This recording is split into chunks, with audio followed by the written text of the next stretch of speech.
Alright, and we're live. Will we get anyone? Who knows. But at least we're live.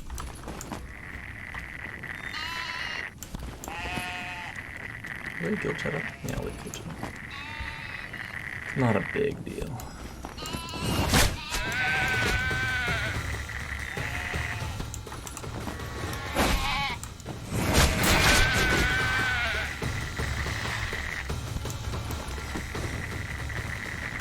Not bad. How's it going with you? Cliction? Is that how you say it?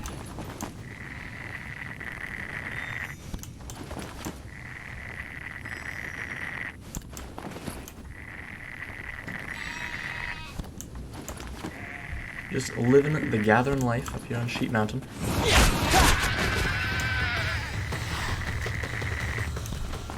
I mean, they probably had it coming. Maybe?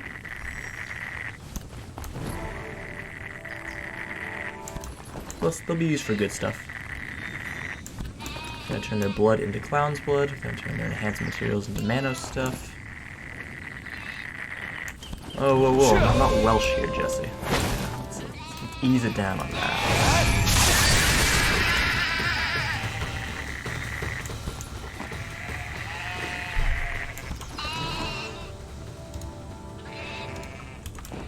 I'm glad to hear it.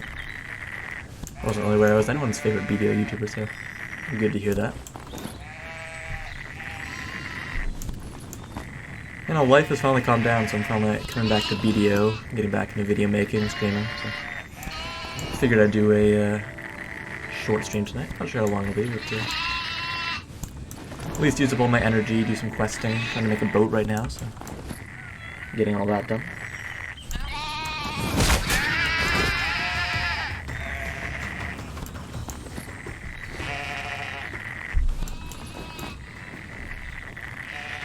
Unfortunately, sheep blood isn't used for boats, but it's more expensive than most of the other stuff I can gather, and I don't actually have a Manos number. So currently, I'm just working with what I got. That's fair. I mean, there's not that many BDO YouTubers to begin with, and we've all got pretty different styles. 2 sharps, that's actually really nice.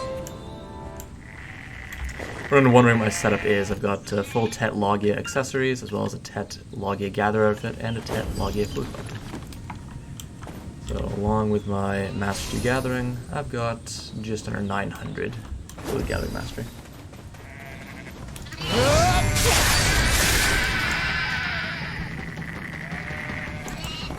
And it'll be 898 once I get my next Gathering level, which might be tonight. Will it be tonight? It's gonna be close.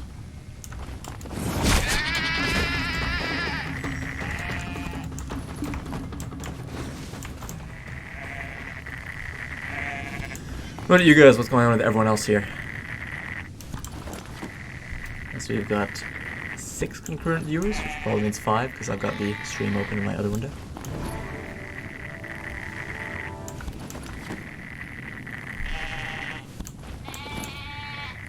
Show you some of the archer's moves? Sure. Let me just finish killing all these sheep here, or sucking these sheep, and then I'll kill some. So Archer is a pretty sweet class. The most unique thing about Archer is actually that he begins with his Awakening at level 1. Like, you don't need to unlock Awakening, you already have it. You just get to power it up a lot more once you get level 56+.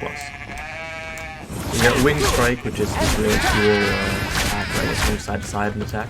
A lot of archers rely on spam it, which costs a lot of stamina, but it's not really how you're supposed to play. You got a backflip, forward and backwards Wing Strike. You've got a long-range, super long-ranged attack that does that. Grinding skills.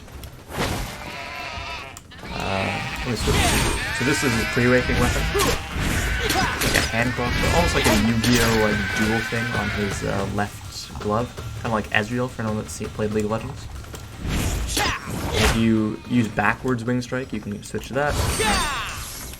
And then you can also switch out of it by using the Hot Guard Spear Sword.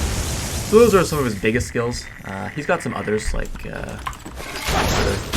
Shotgun. But those are his biggest skills. They're pretty sweet moves. And I enjoy Archer a lot. He's actually what I wanted to play when I started playing BDO, which was on release day in the West. So I picked up Ranger, and I really hated how Ranger played, so I stopped playing for a year, and then I came back with Strike release, and then started making videos. But Archer released, and now this is my main. So hopefully that shows you a bit of his moves. He's considered pretty good right now. He might get a few more nerfs, but for now he's considered pretty good. Not as overpowered as he was on release, but still pretty decent. One of the best large-scale classes just because he's got like, super long-range attacks that do a lot of damage. He's got a really nice forward guard protected chain that he can use in 1v1s. He's not a top 1v1, but he's got some very binary matchups where he like crushes some people that can't get close to him and gets destroyed by others. Oh, another shark. Nice. Yeah, he's a fun class to play, and I enjoy him for life skilling. He's not a great life skiller, but because I like hunting. I'll actually go to the rankings here. You can see I'm currently the #1 hunter on Alvia, so not a huge accomplishment. But I actually quite enjoy hunting, and Archer has intrinsic crit. I'm not sure if that actually matters for hunting, but either way, I like having intrinsic crit. I've always played crit builds on most games I play, and Archer is one of them.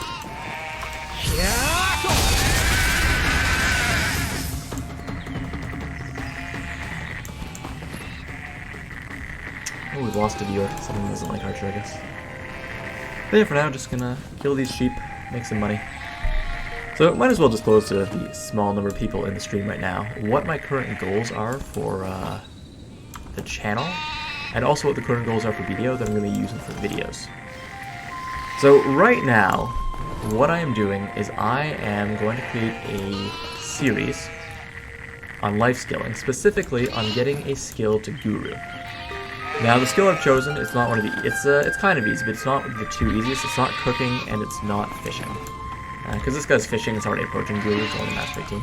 And fishing would be pretty boring to get to Guru, because, well, it's just AFK, right? Like, yeah, you can do active fishing, but you're not going to level up that much faster. There's not much you can do other than fish. So, the one I'm actually planning to do is alchemy. So, I go to my idle storage here. I've got tons of mains grass, I've got over 200,000 weeds, I've got hundreds of thousands of sap, like I've got almost 7 billion silver worth of items in my storage right now for alchemy. I've got a bunch of blood, so I'm working on collecting more. And so I am setting up to make a series about getting the Guru in alchemy. And the other thing I want to do, kind of concurrently, because it's also another long-term project, is I would like to make a carrot. I'm going to use ships. I've always wanted to make a ship, and I've always wanted to make the best ship. And the carrot just looks amazing. I love how it looks. It's a huge long-term project that I've been working on for years, ever since I knew what a frigate took. And yeah, that's my other big goal. Glad to hear it, Jesse. So yeah, so two big goals right now are alchemy and the carrot. And what I'm doing for those is, for alchemy, I'm currently gathering blood and making money because I want to buy a Tet Nanos alchemy clothes. Especially while they're still kind of cheap. They're not really cheap, they're about 3.5 billion silver right now. But compared to like the Gather outfit, which is 5 billion silver, it's not too bad. And I'm also working on creating a Tet Nanos fluid collector, as that is the other sort of big upgrade I can do to my life skill set right now that isn't super expensive. As dual Manos accessories is expensive. And yeah. For the Carrack, I'm just kind of doing my dailies, like I'm working on getting the Etheria frigate designs because I want to make it rather than upgrade from the Bartali sailboat. And I'm also going to start bartering so I can start earning the sea materials for it. Yeah, so that's just a little insight into what the channel is going to be doing this year, apart from guide videos. I'm also working on guide videos. I want to remake a lot of the videos I've made over the past couple years that have changed, such as gathering, processing, cooking, life skilling in general, really. Worker Empire needs to be revisited as the Worker Empire stuff has changed. Like, how you make it's the same, but my advice on which nodes to collect is a little outdated. And especially Class Guide, because Class Guide, my last one was in 2018, and it's been almost 2 years. There are like 2 new classes, about to be 3 new classes. And it's about to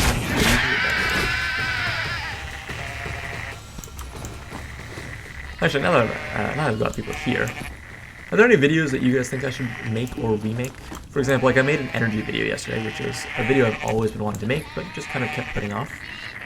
That's been like a long time coming. It's not going to be a super popular video, but it is just something for newer players or players that don't really know too much about energy topics to help them advance their BDO accounts.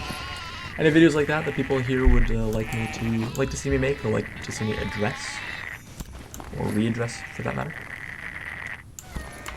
That's just more reviews for people. I'm not actually doing this optimally. If I was doing this optimally, I'd be using mouse movement. I'd be like dashing a lot more between packs, but I'm just trying to chill while I life skill right now. I'm not super into going hardcore best profit per hour.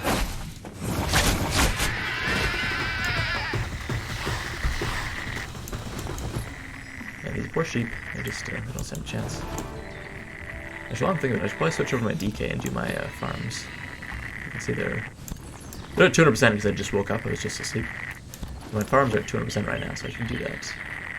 That's one of the other ways I'm making money, and another video I'm making, actually. I'm planning to make a farming video. Let's do that while I'm thinking of it. Switch over to my DK.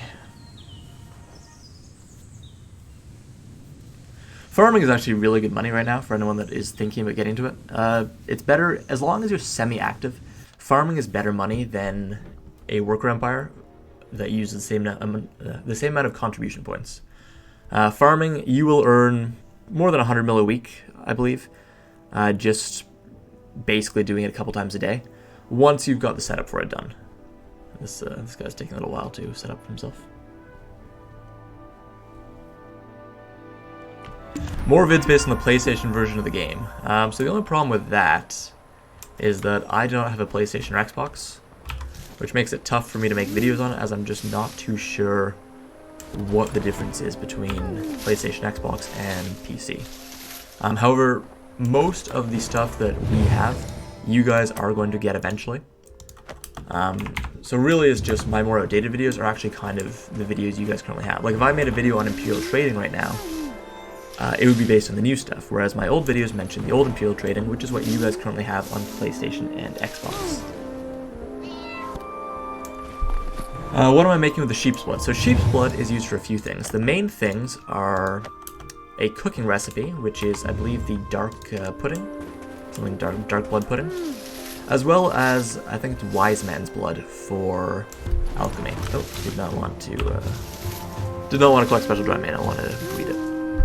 The way to earn money with farming, the main way, is to breed it, because once you get to magical seeds, which I believe are Artisan 2, Professional 10 or Artisan 2, you can breed them, and each one's vendors for 344,000 silver. In addition to that, you're also getting these byproducts. Now, unlike with cooking or alchemy, these byproducts you do not want to be turning them in to byproducts. What you want to be doing is at the bottom you can see Stonetail fodder. You turn them into Stonetail fodder, and you sell Stonetail fodder to trainers who use it to make dream horses. Because Stonetail fodder, you sell it for like 2 million silver plus, and it's a really nice way of earning money. So yeah, sheep's blood, it's just the easiest blood for me to collect right now, that's also worth a decent amount of money. Wolf's blood is the one I'm making for my power leveling for clown's blood. However, wolf's blood is worth like 1.5 thousand silver right now, which is nothing. Whereas sheep's blood is worth 5,000 silver, which means it's a lot more... My time is a lot more valuable collecting sheep's blood and turning that into wise man's blood than it is collecting wolf's blood. Do I think DK is still a viable class? If you have a lot of AP. I do not have the AP to make DK a viable class, and her succession should help with it a bit. However, we've gotten stoned with her succession for like the 3rd time in a row. She was supposed to come out with the sorceress tomorrow, and instead the berserker is being accompanied with the sorceress, and DK is getting pushed back even more.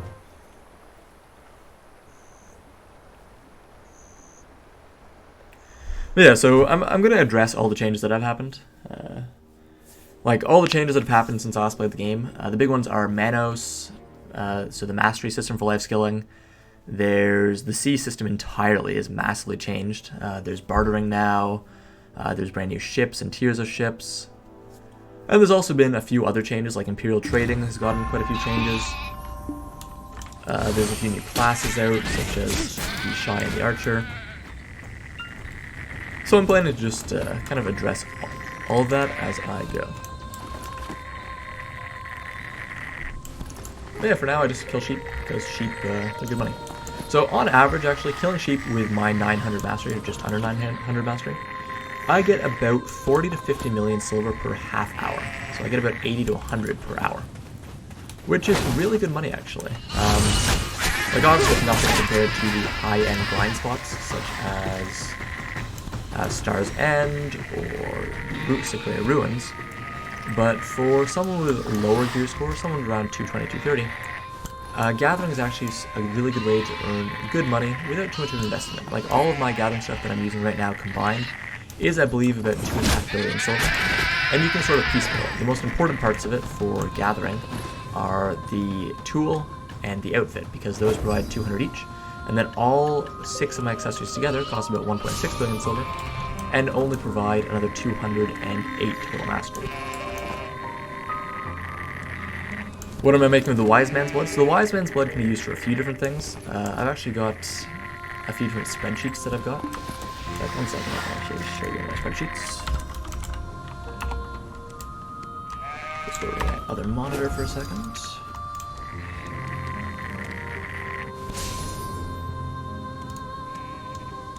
So, this is my spreadsheet.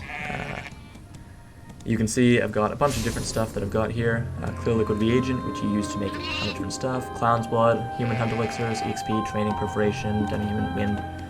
And so I can sort of just manipulate this, and it'll basically change things. So if I made, so currently I've got the materials for 200,000 Clear Liquid Reagents.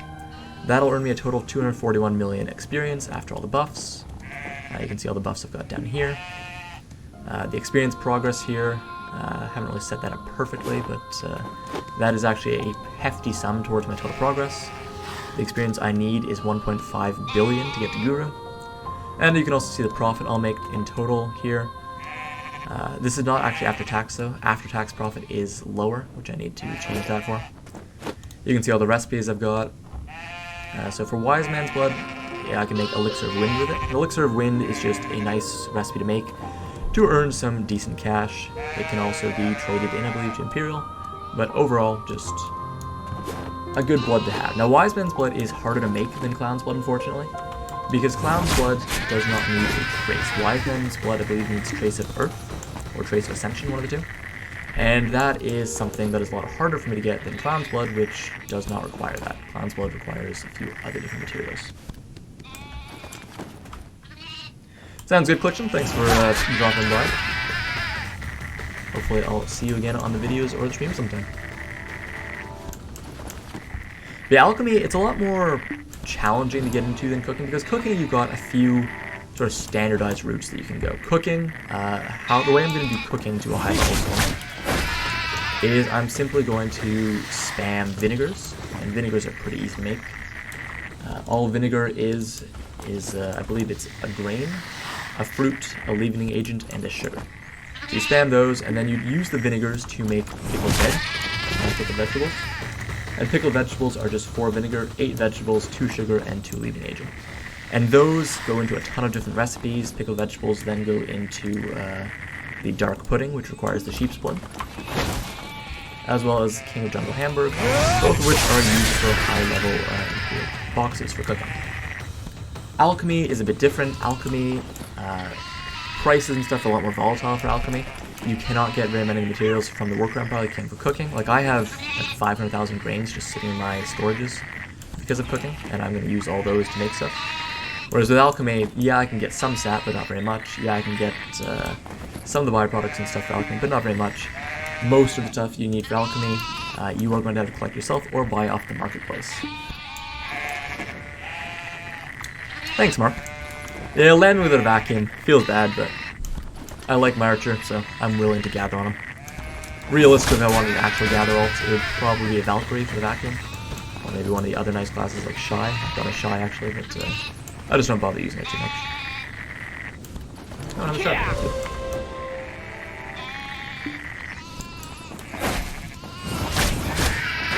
Luckily though, I love my archer, so I'm willing to invest a little extra time to allow him to shine as a life skiller.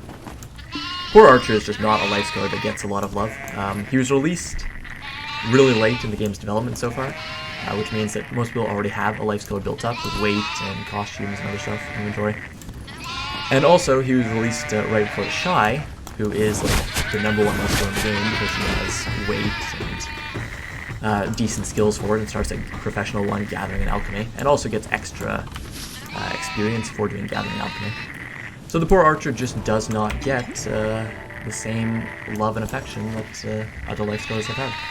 You're not going to find that many archers running around life skill. An old archer doesn't have a vacuum. He does have long range AoE. That's really easy to use. So it's not that bad cheap. Valkyrie best life skill, yeah. And Valkyrie, like, she got her succession. It's not as good as the warrior, but with her succession now, she's actually a decent another place. So I think Valkyries are actually preferring her awakening for high-end PvE, unlike the warrior. So the warrior, high-end PvE, the warrior succession is like amazing because the warrior succession is just way better for grinding than the warrior awakening is. Whereas Valkyrie is the opposite. Valkyrie community is preferring awakening. You can tell me if I'm wrong because I don't play Valkyrie, but I believe the Valkyrie community is preferring the awakening for high-end stuff. You're not expecting the stream to hit very many people tonight. Gathering is, well, it's not super popular to watch. And I'm also not advertising it, like, I don't add everyone in the Discord. I didn't make a video advertising this. This is just a spur of the moment, cuff of the moment, late night EST stream. I think yeah, it's just after midnight EST right now. So I guess it is 9 o'clock on the west coast of America. But in Europe right now, it's like 6 a.m. So all the European, all my European fanboys and the occasional fangirl. I think I've got like 97% of the stream people that watch the my videos like male. For anyone that wanted to know the numbers, so for all the fanboys in Europe, the time right now is really bad to watch. Still not expecting a big stream, but hopefully it'll be clear. Hopefully people can ask questions.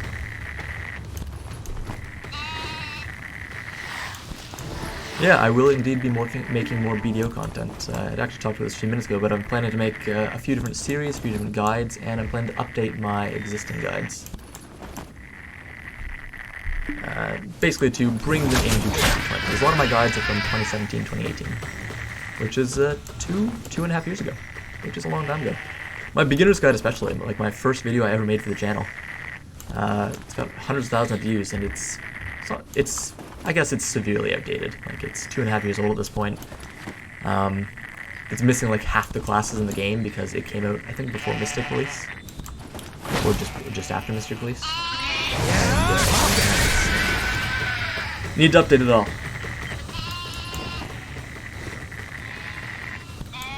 Honestly, that's actually the best, that people prefer Valkyrie Succession. Some people prefer it, some people prefer Awakening. That's exactly what I think they're aiming for with Succession, where you basically have a choice. Do you want to use the Pre-Awakening or the Awakening? And I feel they'll eventually do a Succession for Awakening as well, where you don't need to rely on any of the Pre-Awakening stuff, like you do for some classes. And sort of make it so each class has like 3 distinct playstyles: Awakening, Pre-Awakening, and a mix of both. But yeah, so if people prefer one and some people prefer the other, I think that's probably the ideal situation for a class. Unlike, say, Warrior, where it's like, yeah, you're going to use the Succession, it's just not even a question if you want to do well. Or for Archer, where he doesn't have a Succession, he will not have a Succession for many months because he's a very modern class.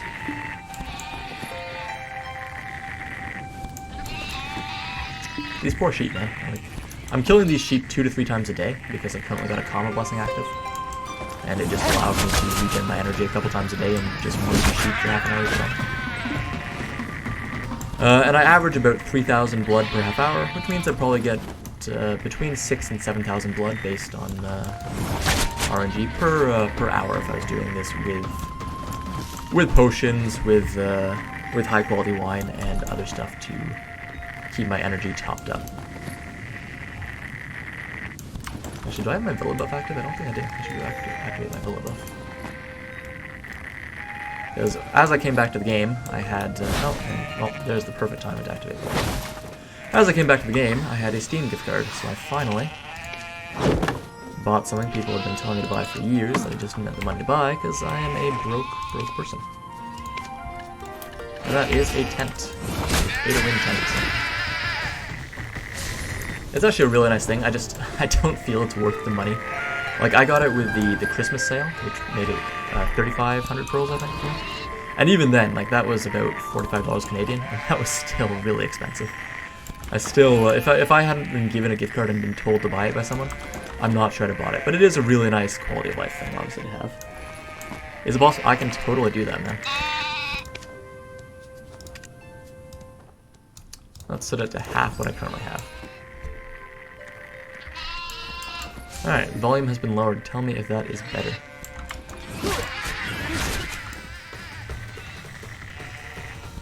Are the poor cries of sheep no longer salting your ears as I perform vampirism on their corpses?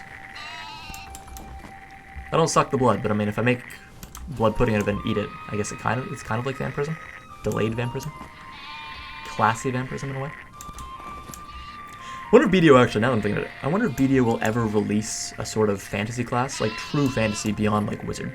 So like, we have fantasy classes in that they're still human, but I'm talking more like a monster class, like you're still a humanoid but you're like a vampire or werewolf type thing. I'm not sure it fits BDO's aesthetic to do that, but I wonder if they would ever do that. Like, they've already released stuff like the Shy, we have Giant, we've had Berserker since pretty much the beginning of the game. So I wonder if they'll ever do something like that. Way better? Glad to hear it. Are season servers real? What happens to our cash shop items like pets? So we don't actually have any information on that. Actually, one second. I think the air conditioning just turned on, so let me go turn that off for you guys.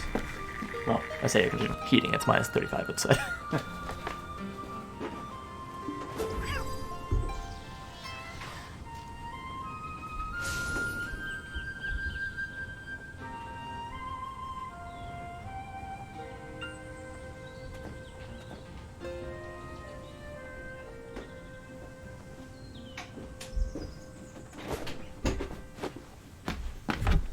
Alright, sorry about that. I forgot to turn the heater off before I started the stream.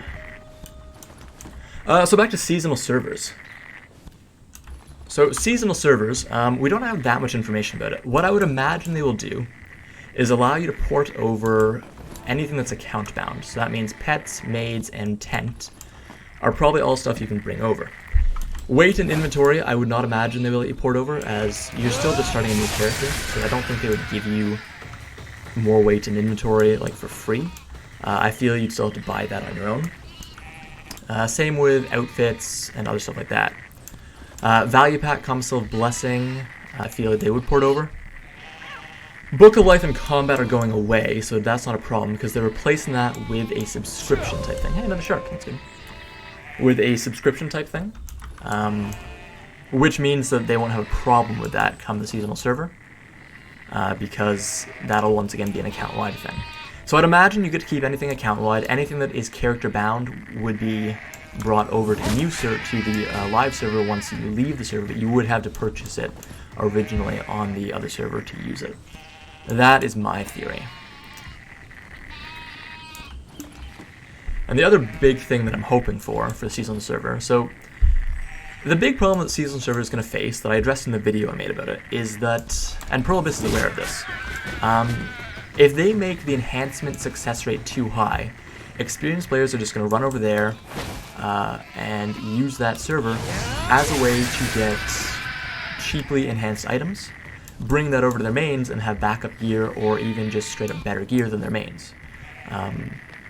And that's not... Oh, a hard and a gem fragment. The gem fragments I always get faked out if I see them in multiple other items, and I think they're a sharp, because they just look very similar, right? They're both like purple, shard looking, but they're not the same. They're not the same.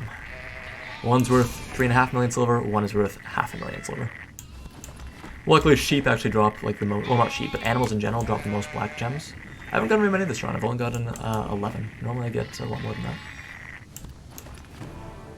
More pay to win? I feel exact same amount of pay to win, honestly, for seasonal servers. In fact, it might be less. Or more.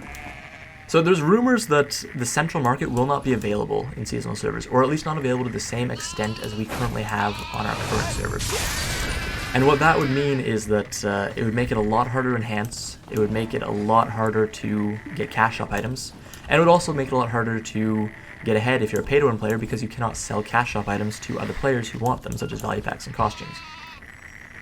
So I'm not sure it'll be more pay to win. In fact, I think it'll probably be the same or even a bit less pay to win. But that remains to be seen. But anyway, so they don't want experienced players using these as factories to create highly enhanced gear. They don't want them making tets or even pens. And there's a few ways they can limit this. One, they can limit how high you can enhance on the server.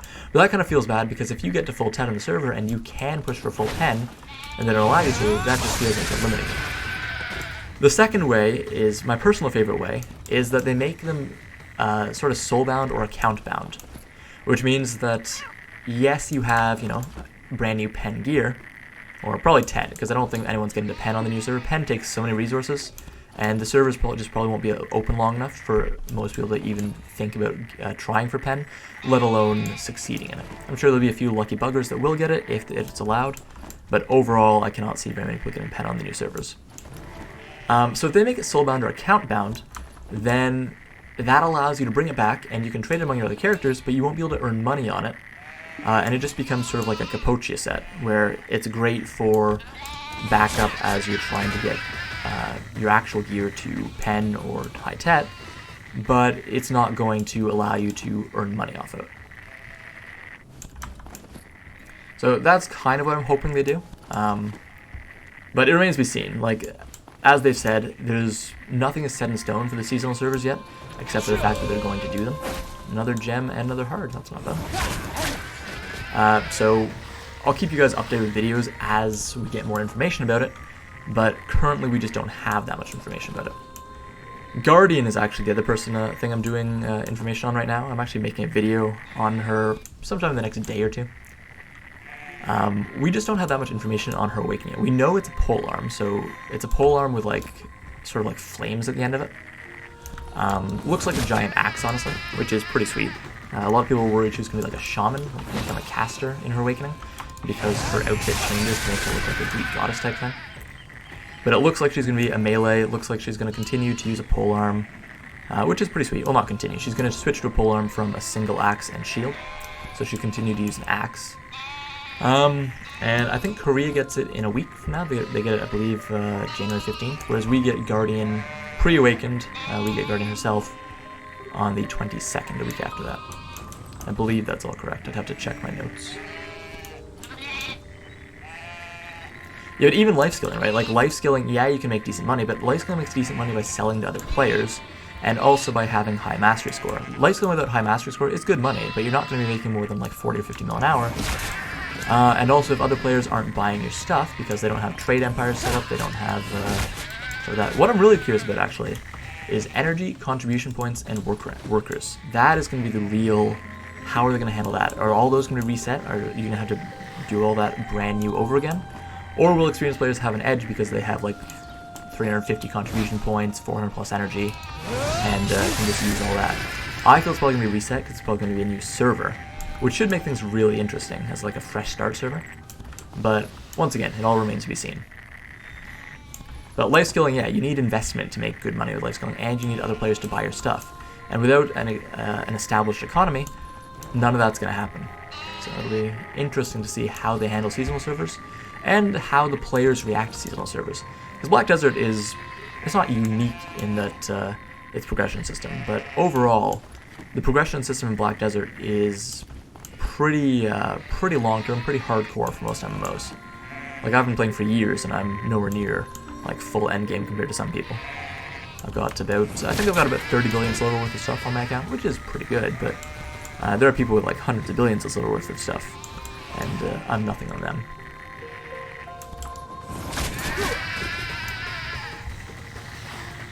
Yes, Gray, I am indeed playing again. Real life stuff has finally not ground to a halt, so that's the wrong way to put it. Real life stuff is finally slowed down to the point where I can come back to Black Desert, come back to YouTube. And I'm actually enjoying it again. Like, Black Desert, when I stopped playing Black Desert a year and a half ago, when I stopped making videos in 2018 actually, I was actually pretty burned out because I made like 300 plus videos in the space of half a year. Like, I was making more than a video a day for a while, which was really exhausting. And also, because I wasn't enjoying the classes I was playing, I was having trouble actually playing. But now I'm back, I'm playing Archer, I'm life skilling, I'm getting to sailing, And Black Desert is actually really fun again. So yeah, back to Black Desert. Killing sheeps, living that life skill life with the Logia accessories. Full Tet Logia. Oh, 2 black gem fragments. Not bad. Currently, I'd actually like to upgrade all this stuff, but the Logia accessories are going to remain for a while because I need to upgrade those to at least Duo Manos, and Duo Manos is like 1.3 billion silver per accessory, which means a full upgrade is 9 billion silver. I guess closer to 8 billion silver, which is still a lot of money. And so I just cannot see myself upgrading accessories soon. However, I am in the process of making a Tet Manos Fluid Collector, and I'll eventually get around to buying Tet Manos clothes once I have the money for it. I don't want to enhance them myself, because enhancing Manos clothes is an exercise in frustration. Not as bad as accessories, but not that fun either. Oh, 2 hearts, that's nice.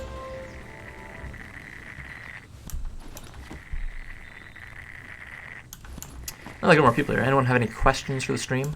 I know it's kind of an out-of-the-blue stream, but that's what I'm aiming for tonight. Aiming for just a quiet stream with a couple people. Didn't advertise it, didn't make any notes in the Discord, didn't make any noise on YouTube for it. Just totally out of the blue. Surprise people.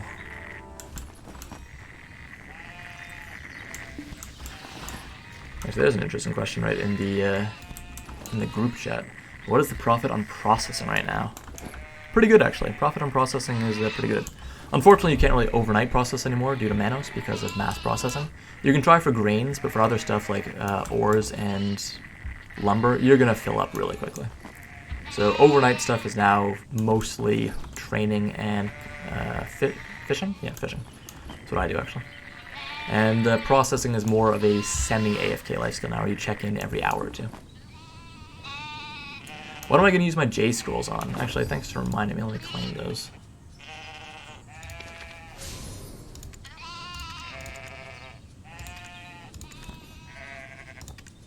For me...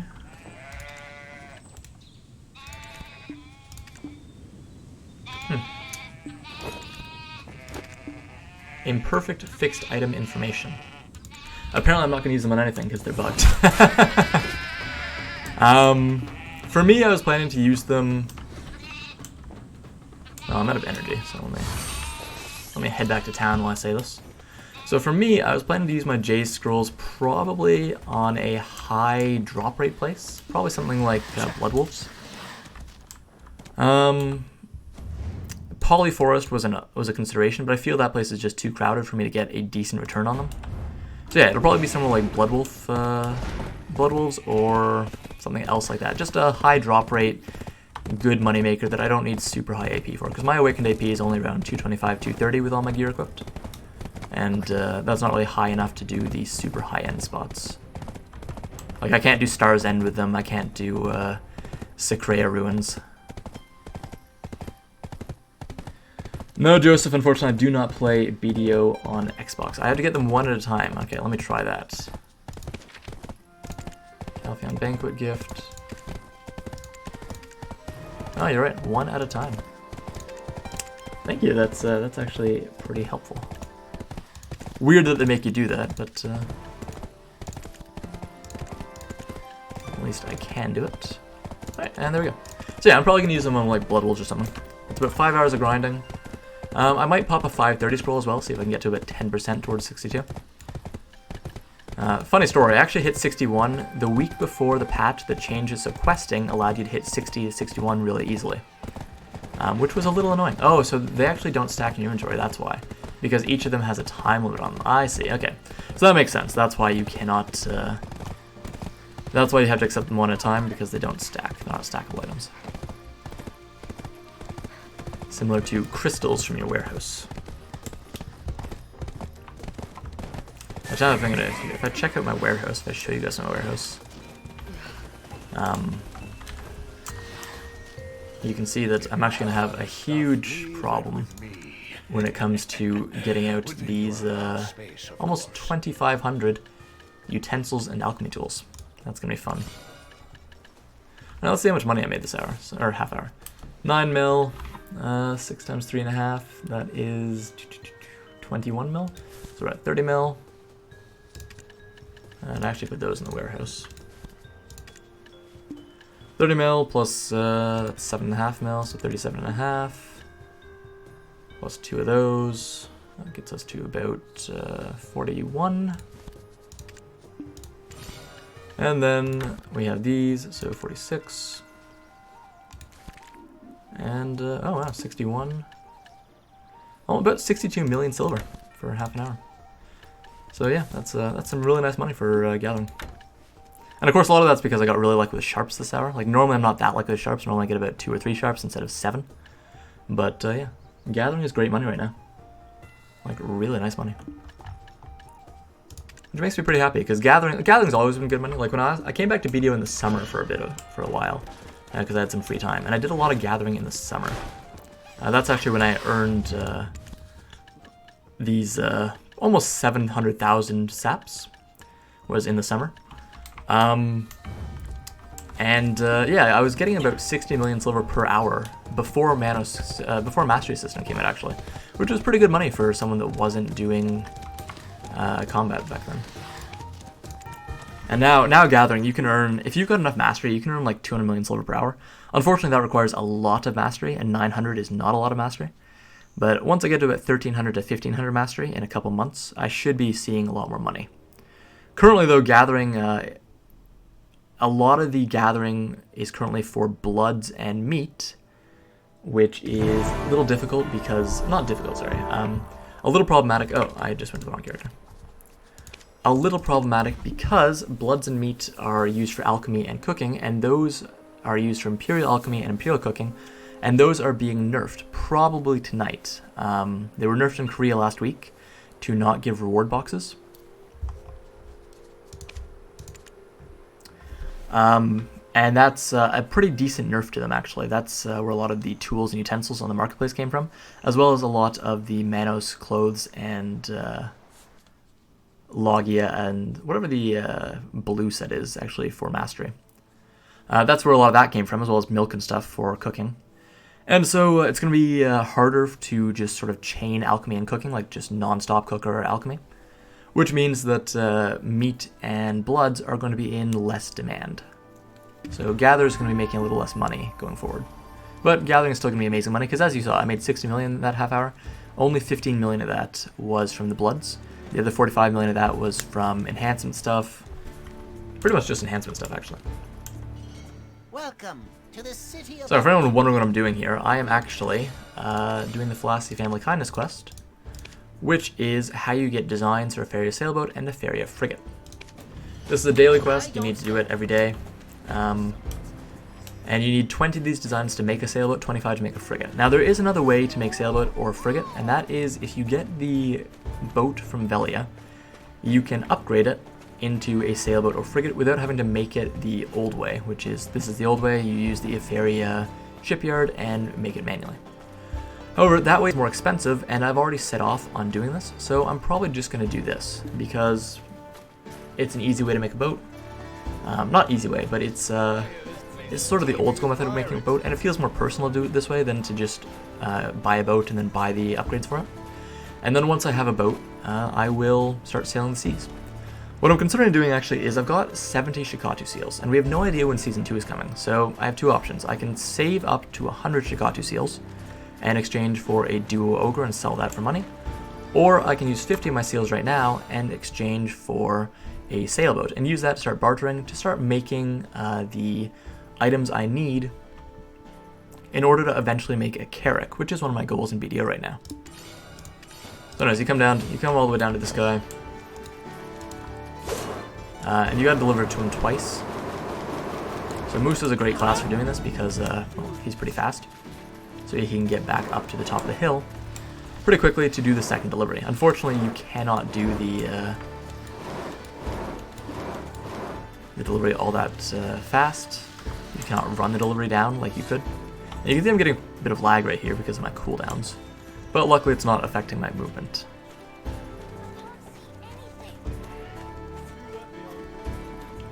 But anyways, yeah, so I'm doing this quest, I'm doing it every day. I think this will be my 12th. I'm doing it for frigate design because I might just buy a sailboat or make it with Shikatu seals like I was saying. We're doing it to get a frigate. So I've got another 2 weeks of doing this to make the frigate, and then I also need to get the parts for it so I can upgrade those so I can eventually turn the frigate into a galleass or gallas. I'm not sure really how to say it. But yeah, eventually I'll turn that into the tier 3 frigate, and then I'll turn that into the tier 4, the Carrack. And I want a frigate because I want those really nice big boats. I like big boats and I cannot lie. Yeah, they're all about roughly the same size, but I want the one that is the fastest because I really like fast ships. Actually, is anyone here a sailor? Anyone here do bartering? Because I'm thinking of doing some bartering tonight, but I've never done it before, so I'd have to look up a guide or have someone tell me how to do it. Like, I know the basics of bartering, right? Like, it's not like I'm going, okay, how do I go to each island? How do I trade goods?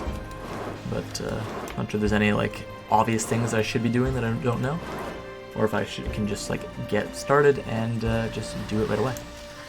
Welcome to the So grab my design of Favorite Frigate. I'm not sure if anyone actually does it for 100,000 in silver. Just not worth it. I don't stand. But yeah, and that gives me, I've got 2 designs here, and I've got another. So this was my 11th then. I've got another 9 in here. Might as well actually go claim that. Not claim, but just drag it out of my storage. And you can really see it's lagging right now. I'm glad I'm not grinding monsters right now because with this lag, it would not be fun. And unfortunately, the storage guy is all the way down here. Etheria is like Dragon before Dragon was a place, where it's just like a bunch of different tiers all stacked on top of each other. So even though it's like 40 meters away, you've got to run like a way around. You can actually see I'm storing my brandstones from the event. Actually, for anyone in here that hasn't done it yet, go do the event in Velia. You've got like 2 hours to do it. A bunch of just pearl stuff. Just watch your boats wait. Yeah, I'm going to be using a sailboat for it because sailboats are, I believe, are the best for bartering and trading. So I'm going to be using an Etheria sailboat when I start doing it. Bronze key. I can't believe bronze keys are a thing. Keep my Etheria sailboat designs in there. Got a ton of flax fabric and cotton fabric in here just for eventually turning into stuff. Emeralds, jade coral ingots. My logs are in another city because I use those for other stuff as well, but I've got about 400 timber squares and 6,000 logs, so I'm on my way to being able to make a frigate. Let's visit. I haven't actually visited the Velia Wharf, so I'm actually going to do that now. Yo, Red Zerg, what up, homie? It has been a long time. It's someone... So I released a video right before New Year's, I believe, and someone commented on it and said I'd made 5 videos in a year, so 5 videos across all 2018. And that pretty much summed up 2018, or sorry, across all 2019. 2018 was the year I did a ton of videos. I did like 250, 300 videos. But yeah, 2019 I did like 5 videos, so I'm already on track to beat that within just January. And I'm going to aim for about a video a week. Maybe a bit more than a video a week, but a video when I feel like it, and try to aim for a minimum of 1 video a week. Just so that I can keep in touch with you guys and keep you guys up to date on what's going on in BDO. What's up, Jail Aaron? Not too much right now, just doing some life scaling. Just finished using up all my energy on my archer. I'm on Alvia server for a reason, actually, because I can't get experience in Alvia server, and despite, you know, life scaling not giving very much experience in 61, it still gives a small amount. The reason I'm here is because I've been leveling my trading, but I've been leveling it in an AFK fashion with fishing. And the way you do that is, so for a little trick for anyone here that wants to do it, you go to Duvenkroon, well, you go to Dragon, and you fish in Dragon. And you don't throw away green fish. In fact, you keep all the green fish, and then you go and trade those fish in the desert. So I trade them up in Shikatu, because the trading experience is calculated based on how far away you are from the location. There's a few other factors too, but that's one of the big ones. And so fish, because you don't need to connect them, Dragon's considered really far away from Shikatu, like really far away. Like here's Dragon, there's Shikatu. And so, Alvia server, I can actually fish. I don't need to fish in Duvenkroon itself. I can fish in just any random pool. And because Alvia server, they recently changed it so you cannot do PvP on the Alvia server, people cannot come and attack me and kill me while I'm fishing outside a safe zone. So I'm kind of taking advantage of that while I'm here for the next couple days. Am I excited for any upcoming MMOs? I'm still excited for Lost Ark, or whatever it's called. However, that has showed absolutely zero signs of coming to the West anytime soon. So right now, what I'm excited for, a game I actually bought like 2 days ago. It's not an MMO, but it's the single-player game Star Wars Fallen Order. So I'm going to be playing through that in the next couple days. I want to get a few more videos out first. I'll probably be making a Let's Play, but I will not be publishing the Let's Play like to the subscriber feed. I'll just be making it as an unlisted video, so that anyone that wants to sort of see me play it can kind of search into my channel to find it, but I won't be bugging anyone that wants to just see my BDO content. But yeah, for actual MMOs, there's Lost Ark, Arcade Unchained. They actually contacted me to do a sort of pre-release event with them, but I turned them down just because I wasn't super interested in giving Arcade a second chance. They'd already destroyed my trust in them once, and I just did not want to have that happen again. Camelot Unchained is something I've had my eye on for a while, but that's slow going.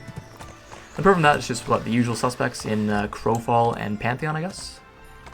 So yeah, Lost Ark is the big one, but there's a few other ones I've got my eye on that I'm waiting for. Have I played the Outer Worlds? No, I have not played the Outer Worlds. So Outer Worlds, that's the one that's like Fallout before Fallout became Fallout 4 and stuff. Right? That's Outer Worlds. I was never huge into Fallout. I loved like the Elder Scrolls, but Fallout, I'm not super into the vibe that Fallout gives you. Let me talk to this guy about everything. See if he gives me knowledge. So I think I can hire 1 sailor a day, I believe. Oh, so I can purchase from him. So a sailor contract certificate. So I'll buy 1. Oh, and he also sells high quality wine. This is how you get energy back when you don't want to use energy potions. Or in conjunction with energy potions. Use energy potions, but they have a cooldown, and then you spam high quality wine. Alright, so where are the sailors? Rookie barterer. So I guess this is the guy I talked to get my bartering stuff. And I think the Papu and the Otters have like a competition going on. And there's adventurers, there's villagers. Who do I talk to in here?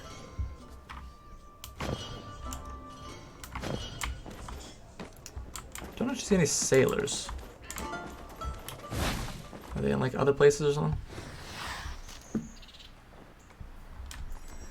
You know, there's a ton of MMOs that we're just waiting for to come out. There haven't been very many MMOs in the past couple of years.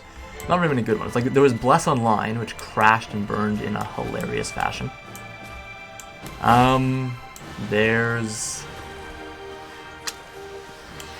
there's not a lot. They just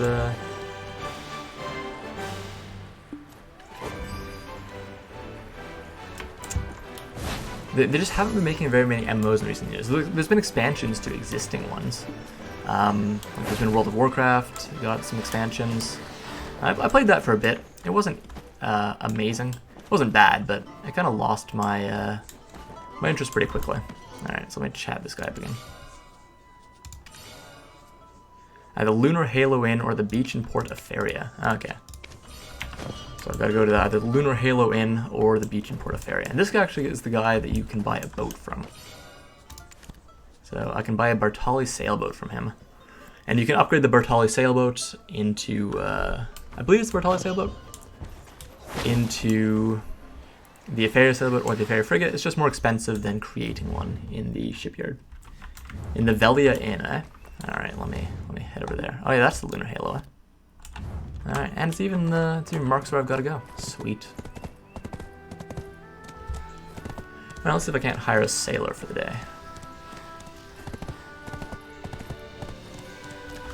I have sailed before, but I've never sailed my own ship, and I've never sailed on my Archer.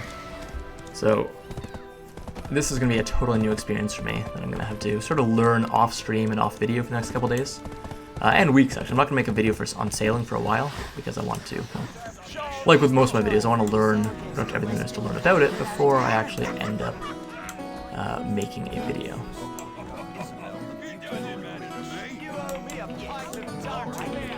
Is this the Lunar Halo one?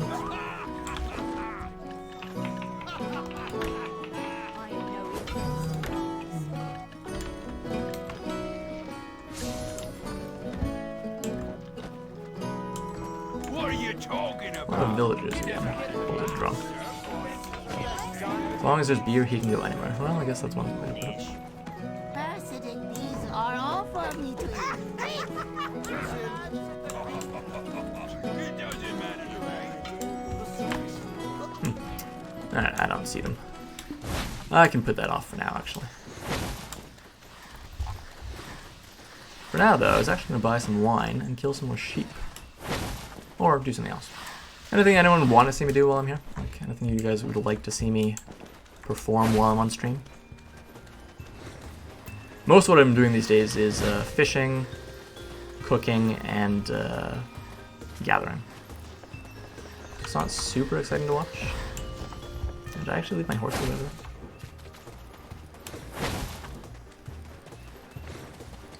Gathering with your shy right now, listen to me. The shy is a nice little gather. Like, I've used my shy quite a bit. Unfortunately for my shy, I actually already have several gathers at Artisan or above. Like, I've got 2 gathers above Master, this one and my Dark Knight. Then I've got my Musa at Artisan. And I think I've got my Striker at a decent gathering level as well. I think I might have to do the Ocean main quest. Actually, I think you're right. I think I have to talk to like my Black Spirit or something for that. I can't get over what this Black Spirit looks like. Alright, what quests are there? Nagas in the Civilization. Alright, so the World of Knowledge 8.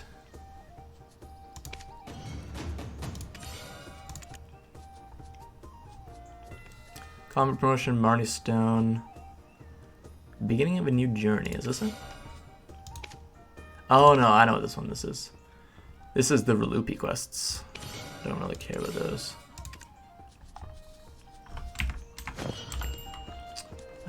Suggested. Probably somewhere down here. The Uncharted Sea? Oh. Call of the Ocean, maybe? Hey, stop procrastinating.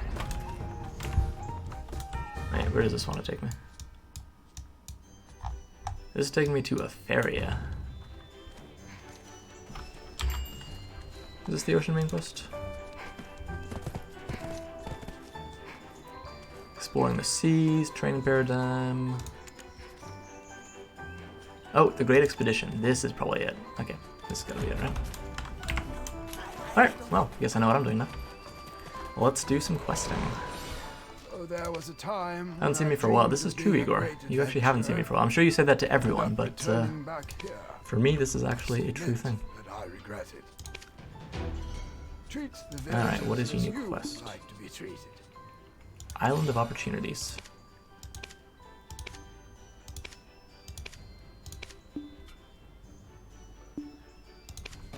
Go to the inn. Alright, I can do that.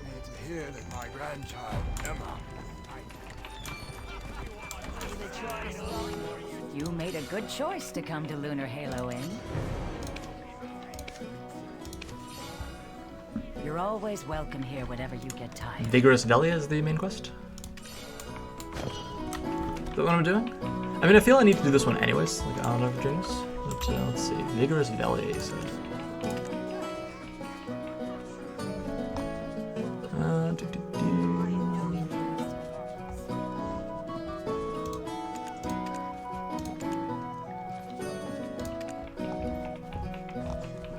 Drunken Velia.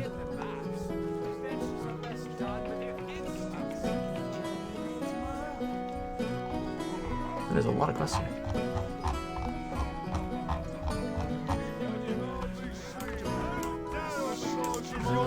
Is it this guy? Hopefully I don't need energy for this, because that would be a little awkward. Alright, find out about Aguila's Eye. Alright, so she told me there were people upstairs, I believe.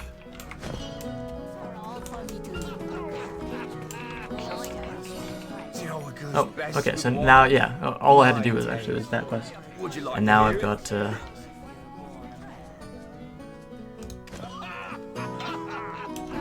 did he? I think I hired him. Did I use it in my contract? Yes, I did. Alright, there we go. I hired an experienced sailor. No idea what that does, but I'm sure it does something. Listen to more stories. So do I just have to talk to, like, everyone here?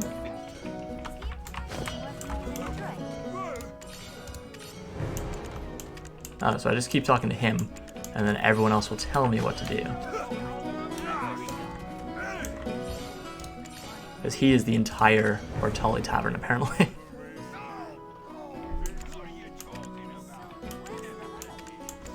Alright, so the Old Moon Guild is finally doing something. That's good. I know more stories I need to listen to.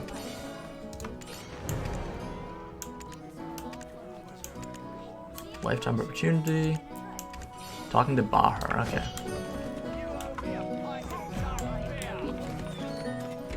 Which I guess means that I need to go talk to Bahar. Do I believe he's the trade manager? He is indeed.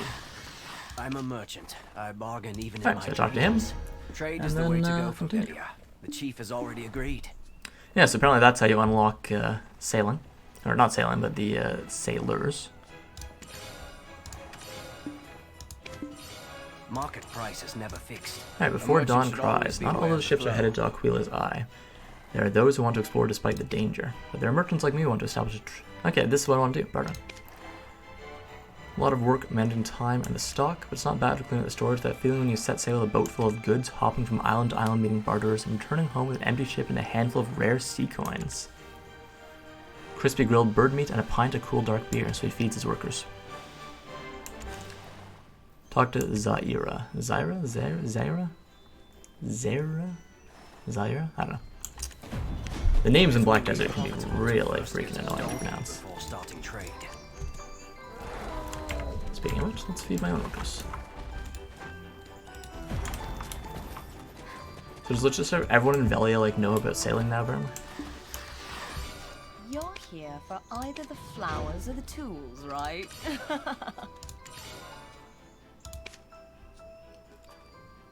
Happiness, is this the quest I need to Butcher do? knife would be useful if you need cooking. Knowledge Manos gathers, because that actually is something I want, so. Lumbering axe would be necessary. Oh, does she sell to the cut mana down stuff? trees. Oh, she does. Sorry. Oh, okay, so this is where you buy Manos stuff.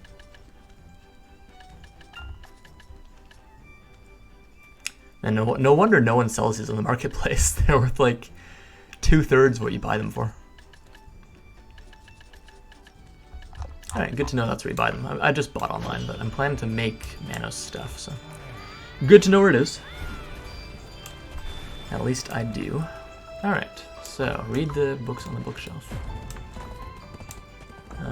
Okay, books with the Great Ocean. Please, I like you. treat pets well.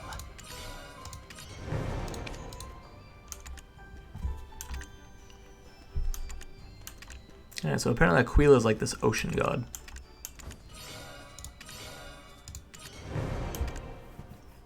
The author of A Day with a Fishy Islander. Don't even want to call him an author. As an author myself, that kind of hurts. I mean, at least this is published in like an actual game, you know? I'm not even published like in real life, except self-published.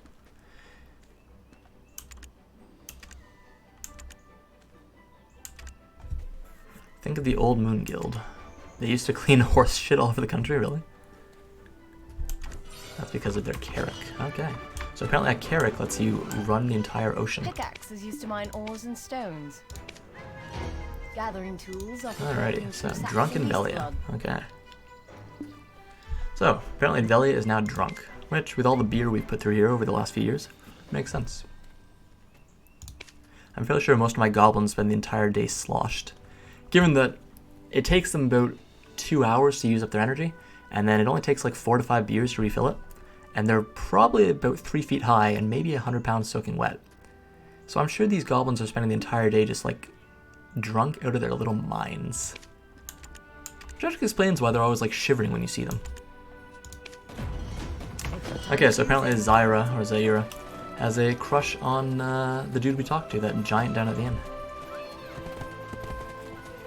That is interesting to know. Interesting to note. Let's go see him again. How would that work? A giant and a human. He is a giant, right? Okay, so apparently Zaira is a size queen. Good to know. Not all booze is the same.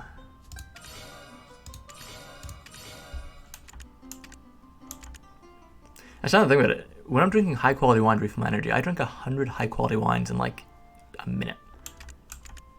Are we just like permanently drunk as well? Alright, ask him about the incident at the tavern.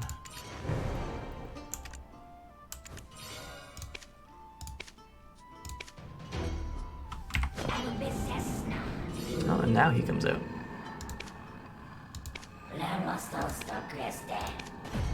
Alright, so normally these guys always prefer high quality wine. And worst case scenario, I need it for myself anyways, so yeah.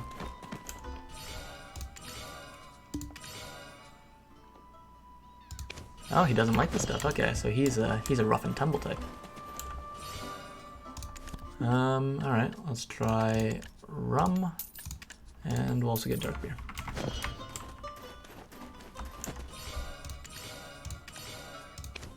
Okay, so he's a beer guy.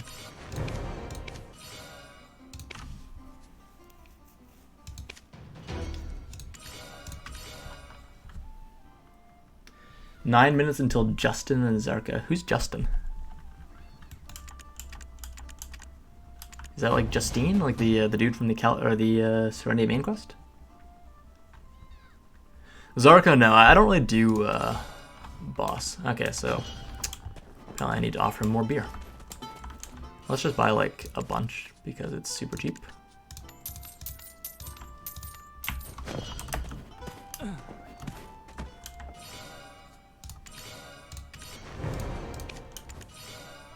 Princess Jarette. This chick really gets around.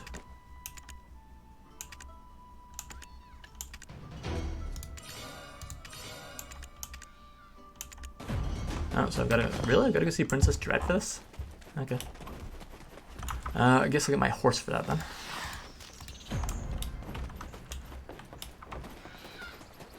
Kutum. Oh no, I'd never do Kutum. I don't want to go to the desert for that.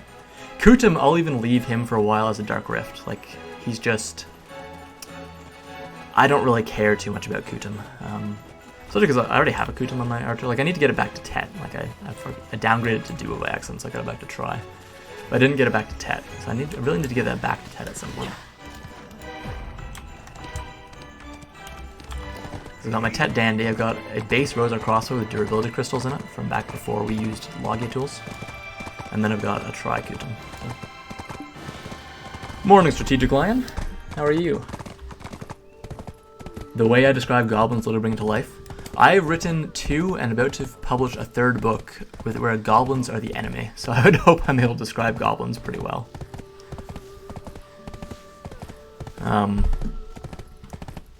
But yeah, glad to hear that actually, thanks. Thanks, Trinity. That's a good compliment. Yeah, so let's go see Princess Jarette. I'm trying to think. The last time, does Jarette feature in any quests beyond, like the beginning quest of the main quest?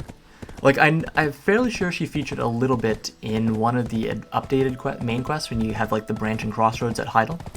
But I haven't done the quest line that I think she's in yet. So apart from that, I haven't seen her since like the beginning of the main quest when she's sort of ordering around Aiden, and then Aiden sort of proves his worth to her and she accepts him. Actually, I do... Is it Jarette or... No, I think it's someone else in this camp that you do the beginning of the hunting quest for. Because I've done the hunting quest on this guy. The hunting quest line. Mostly because I enjoy the hunting quest line. And I enjoy hunting in general. Actually, it's not a big brag because I'm on Alvia. But currently, I believe I'm #1 on the server for hunting. Am I? I am. I'm the #1 hunter on Alvia right now. Not a huge thing. I'm going to get to Master soon enough, which should put me in the top 10 for most servers. Yes, I do indeed write books. So the reason I actually stopped uploading originally, about a year and a half ago, was because I quit my job to become an author. I'm actually a self-published. I'm not a published author. Don't think you can go into like Chapters or other bookstores and find my books.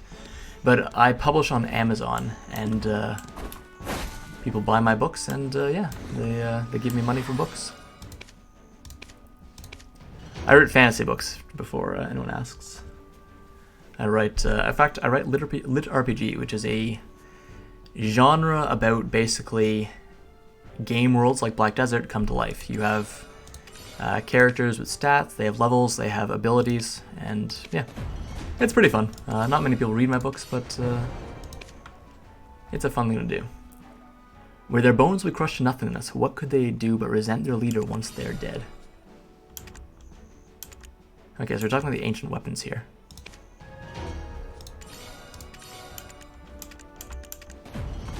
This questline's taking me to some interesting places for a questline based around the sea. Oh, did not need to leave that apparently. I need to get back my horse. Thank God that it's not requiring me to use a bunch of energy for it though, because that would be problematic. Sinking deep into the sea of sorrow, the owl's sad sing and the burning birches scream speak of my heart. My yearning for you would soothe even the fiercest snowstorm with its warmth. This is one heck of a love book. Alright, go back, talk to Jarrett.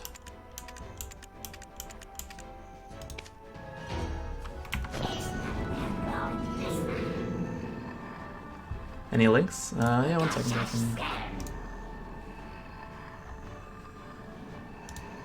Please don't like assault me with like 1-star reviews or anything, but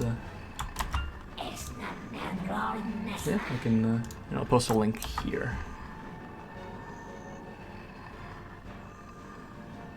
So that should bring you to my book, I think. I believe. What am I doing here? Direct support. All right, back to the tavern apparently. And this Pro guy, everyone really loves him. So we gotta deliver Jarrett's letter to Pro? I believe it's Pro, right? Like choix in French? J'ai fait un choix d'aller au Pro. My butchered French. It's been a while since I've last had to quest around. My archer is actually the guy I've done most of the quests on. Like I've got a decent amount of the main quest on him, and even quite a few of the non-main quests. But there's just so many quests in this game. Like if you go to suggested, ongoing, like Northern Calphion, I'm at 8%. Southwestern Calphion 23. Valencia only 8. So not sure of Balinus. I guess it's probably empty groups. So in progress, but yeah, don't have any. But I'm only a quarter of the way done all the quests in Eastern Balinus. There's so many quests in this game. I am back, Ray. I am indeed. Salute, eh? Well, you can't see me because I don't use a face scan, but I will return in 07. Which is thematically appropriate, seeing as you're doing a sailing quest. I've wanted to get into sailing in Black Desert pretty much for as long as I can remember. I just never did because at first I was waiting for the frigate, then I was waiting for the carrack, and then I quit the game. But now I'm back and the carrack is out, so let's start earning this bad boy. And I refuse to buy a frigate off the market because I want to make it myself with my own 2 hands. But yes, Ray, I am indeed back. Life has slowed down enough that I can come back to BDO, start making videos, and start making content. Provide me with a large ship and crew. Okay, so it's going to give me a Bartolic sailboat. That's nice.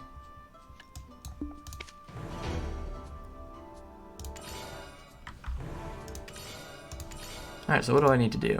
Princess Dread is not interested in the sea. Gotta look up a sailor. Alright, who do I need to talk to?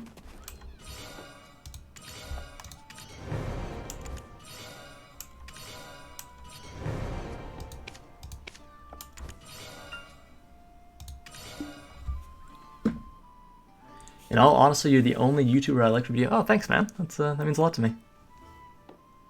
Am I here to stay? I'm going to do my absolute best. So realistically, the reason I quit last time was because A, I was writing a book, and B, I needed more money, so I needed to pick up more hours at work. So I did both of those, and then I published the book and started making more money. But then I really needed to release a second book, as well as I'm working on a third book, which is almost done. I finished both of those. Well, I'm almost finished the third book, which means I'm making enough money now, and I can come back to YouTube, and hopefully this time I can release enough videos to make enough money on YouTube to make it profitable. But either way, I enjoy doing YouTube, so hopefully this time I am indeed here to stay. And the other thing is I'm going to make sure not to burn myself out, because last time I did it in 2018, from January 1st to about June, July, I released almost 300 videos. Like, I released an insane amount of videos in half a year. And that was just so many videos, so much work and effort went into doing those, as well as I was writing at the time and working my job, that I just burnt myself out. So this time I'm taking it a bit more slowly. I'm doing what I want instead of like doing everything I need to be doing. And it's a lot more fun this time, so yeah, I should be here to stay.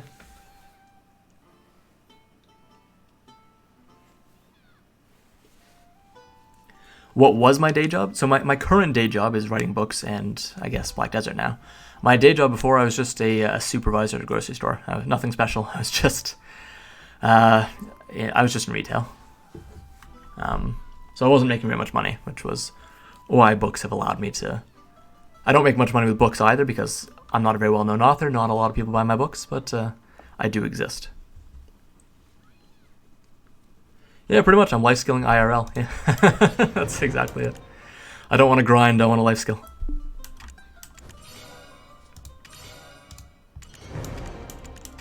Alright, so she's talking about bartering then.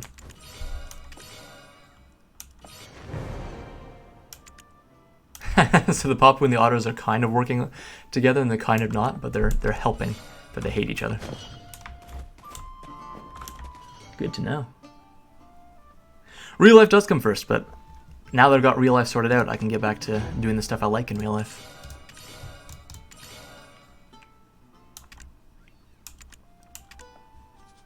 Okay, so this guy gives me a sailor as well. As well as a compass, that's good.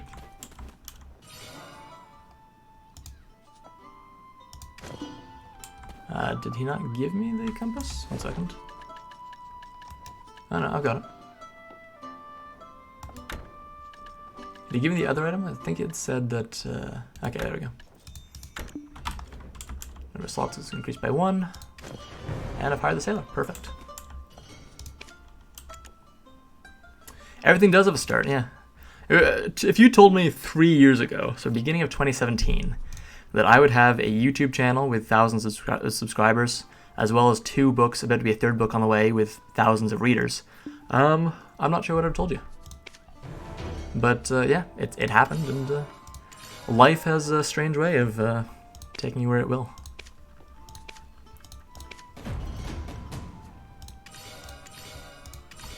Alright, start of bartering. Talk to the rookie barterer.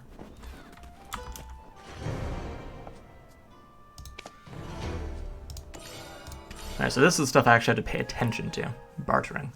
Glad we got to know each other. Your name was Kistfear. So if anyone reads my book, this is actually the last name of my character in the book. I took quite a bit from Black Desert to write the book, so good stuff. They don't trust me because I'm a Papu. So apparently the otters and the Papu hate each other. Why don't I go to Luivano Island and meet BDO? Okay. I can do that. Meet the wharf manager, Croix. I've got to go to Croix over here, who has changed his spot from his old place on the wharf back near the store. If you want to get on a ship, you can register through me. Alright, final preparation. As a captain, I did not manage my crew well. Cargo can only be loaded onto your ship at a wharf. Select manage sailor at a wharf to see information about your sailors. Okay. Sailing. Isn't that what every adventurer dreams of? Need to register a ship, so I guess I'll register this ship. Please enter a name. Okay, this is going to be my first ship. What should the name be? Anyone have a suggestion for the name? Let's christen this ship today. That's pretty cool, Ray. Yeah, it's always good to have a fresh start on console. Like, I considered it, but I don't have a console right now. And I like playing on PC, so I decided to save on PC, and I'm having fun again, so that's what matters. Yes, does anyone have a suggestion for a name for this boat? I am taking suggestions. It's an old Bartali sailboat. This is not going to be the permanent boat. I'm not going to be upgrading this into the frigate and then the carrack. But I could upgrade it into a sailboat if I so desire.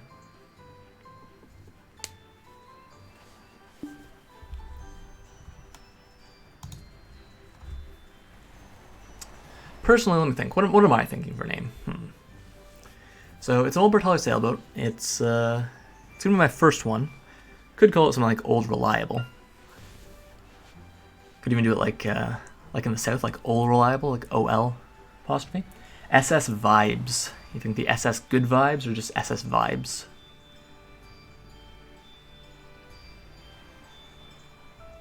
And the SS, doesn't SS stand for steamship? The New Vegas? I don't know, that sounds a little too Fallouty. I don't want to fall out of my boat. I want to stay in the boat.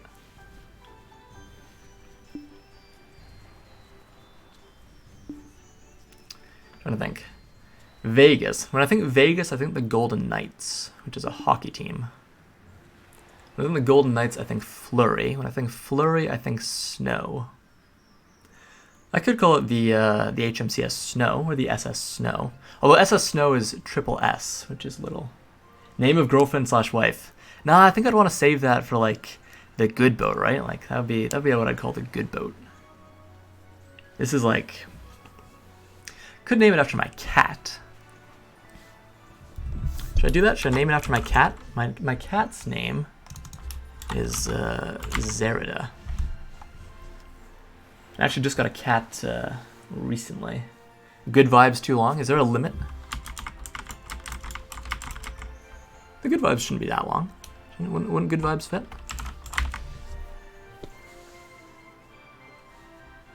What does SS stand for? I think the SS stands for steamship, right? SS stand for ship, because we don't want it for the Nazi thing. Yeah, it does mean steamship, yeah. So SS doesn't really suit it. The Bertha?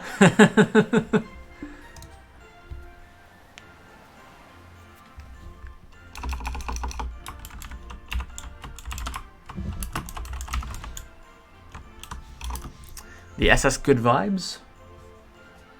Let's see. Oh, I deleted it. Should I? Well, I don't want to name it as SS Good Vibes. Call it Good Vibes. Special characters, really? And it closes it. It should just like take it back to a blank screen. So I'd prefer a single name then.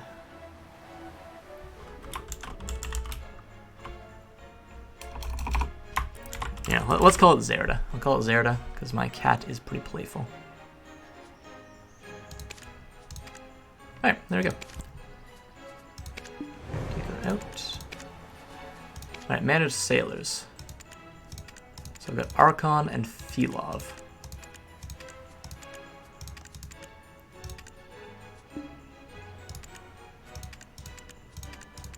So Archon, I think that's what you call him. Seems to be the easiest to manage. Oh, and I only have space for one sailor on this boat. Okay. Do I have to load any cargo? Do I have any cargo? I don't think I have any cargo, so that doesn't really matter.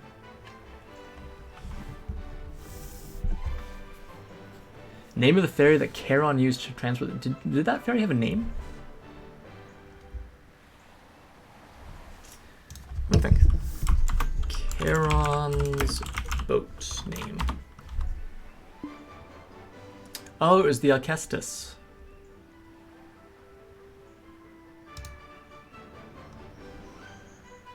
I think that was the Alcestis was the name of the. So the Akron was the name of the river. Did it have a name? Well, I'm not sure his boat had a name, actually. I think it was just a boat. But anyways, so do I have to load anything on?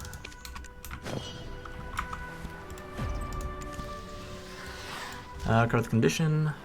Alright. Talk to him. Nothing Nope, is that more doesn't. Okay. dangerous than going sailing unprepared. And, alright. Auto barter. Register a fishing boat. I believe this is my boat. The Zerida? Yep.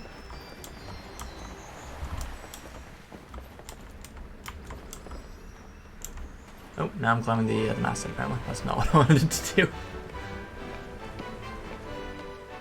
Alright, pretty high up. Good thing I can't jump down from there because I feel that would kill my archer. There we go. Alrighty, let's begin sailing. So I can just press T and it'll take me where I want. Alright, so this is officially my first outing. Let's buy some sailor's clothes to commemorate this. There's Mano sailor's clothes. What do these do? Oh, they've improved sailing master, right? Logia sailor's clothes. That would cost me a decent amount. Sailing XP plus 2%, really? How much does Manos give for that? 6%, that's not very money. And silver embroidered, meanwhile, give 20%. Let's buy a silver embroidered. It's going to cost me a decent amount of money, but I feel it's worth it.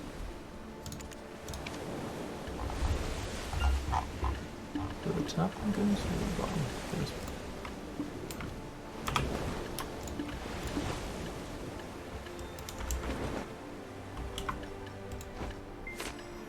Alright. And we are sailing.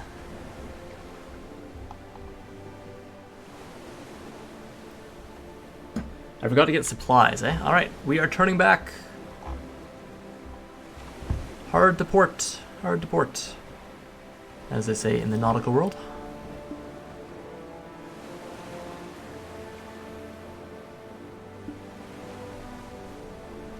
Alright, this is a very slowly turning boat. I can see why people buy the Manos outfit now.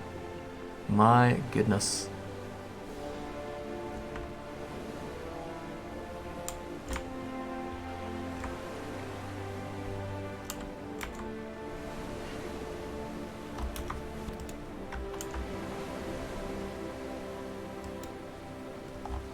And here we go. We're just gonna make our way back.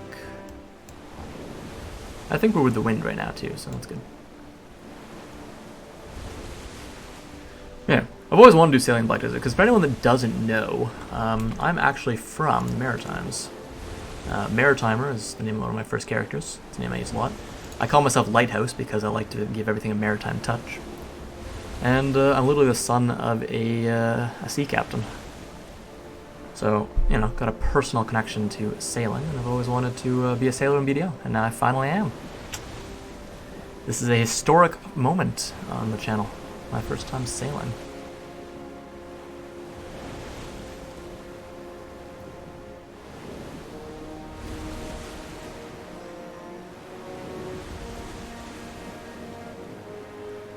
So to level up, on PC, you want to level up through questing. I'm not sure if you guys have had the changes yet, though, on PlayStation and Xbox.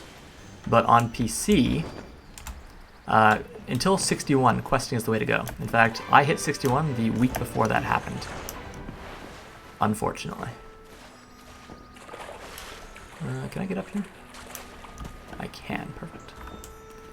But yeah, so questing is the way to go. What you do is you do side quests. So up until about 58, I think you do side quests in Caltheon, and then Valentia, and then you, for 59 to 60, 61, you do Kama and Dragon, I believe. I'm actually making a video on it, but I'd have to double check. Alright, so what supplies do I buy while I'm here? Is it raisin bread?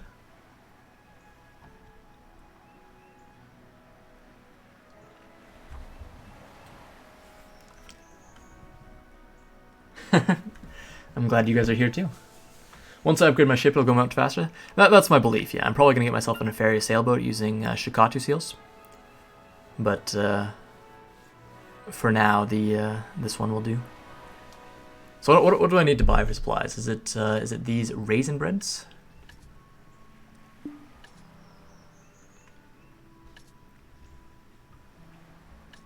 Or is there like something else I need to buy with my money?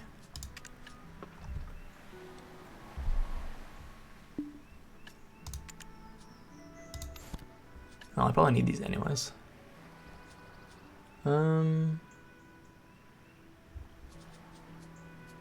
buy 300 of these just to have them with me. Alright, wharf. Restock.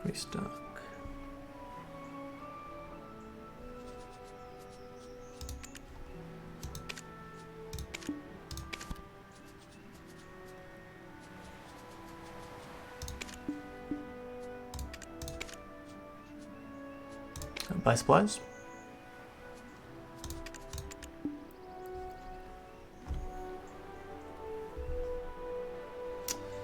There's a meal from the market. Oh, is it the chowder? I believe there's chowder. I think I've made that for people before. And then there's an elixir you can make through alchemy as well. All right, there we go. So I've got the sailors. I've got the supplies.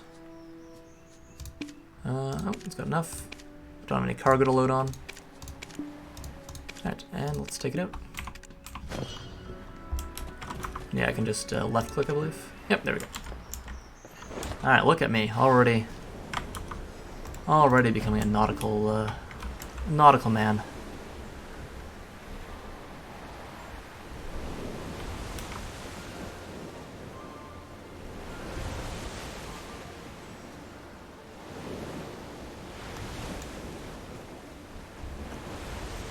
Sweet. Full rations, full cannonballs. Well, I don't think I actually have any cannonballs to use.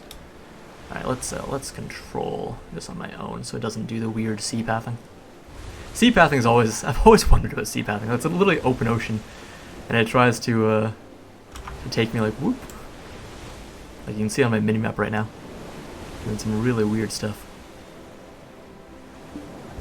Alright, I've got my rations, I've got my sailors, I've got my boat. My ship. Let's head off for Luivano Island.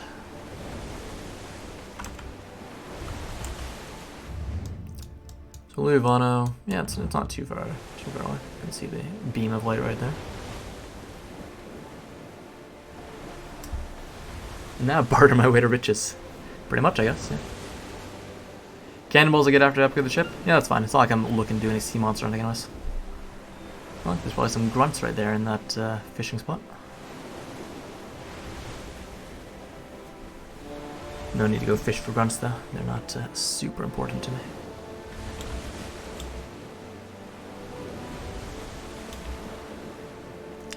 And now we sail. Sail. What does it do? Movement speed plus 2 per level, sailing speed plus 20%, and Mermaid's Wish 3.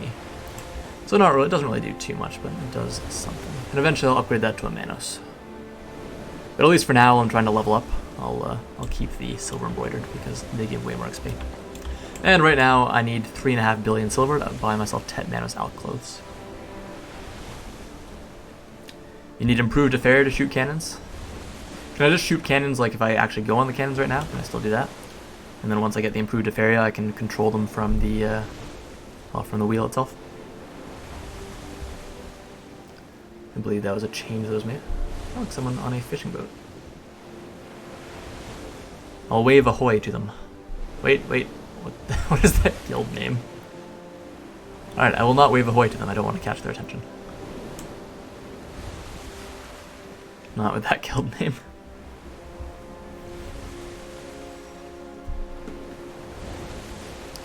Yeah, and we are just calmly sailing the sea. So how's everyone tonight, now that we've got a good number of people in the stream?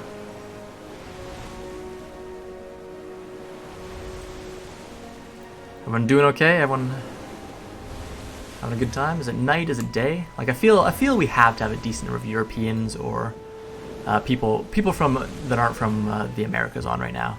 Because currently it is 1:30 EST America, which is 10:30 PST. So I'm sure I've got a few people on, but I'm sure I also have a couple, like, maybe some people from Eastern Europe or something on here. Alrighty, anchor. I need to talk to BDO, and then I'm sure it'll allow me to barter after that.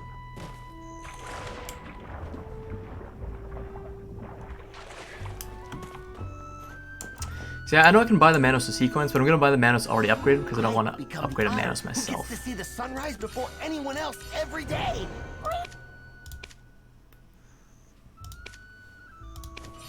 I will become the otter who gets to see the sunrise before anyone else every day. Do I have to go all the way back to Velia now?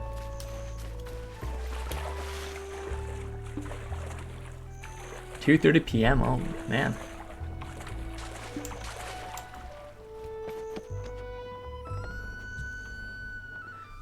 What's up, Joshua? Romania here. Wow. Romania, Asia, Arizona. We've got people from all over the place.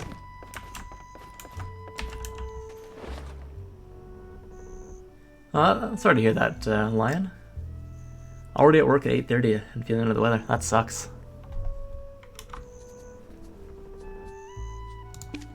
There is no barter information.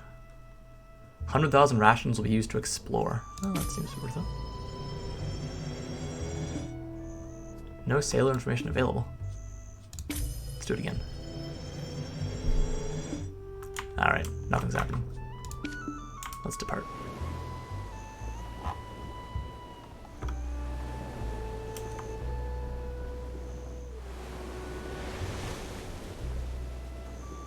Loving the calm, chill vibe. I mean, I'm fairly sure that's what my channel is entirely, pretty much. I'm not one of those more exciting YouTubers like Dungeoneers or Shaky or any of those. I've always been a little more low-key. England 636. What are you doing up already, Zether?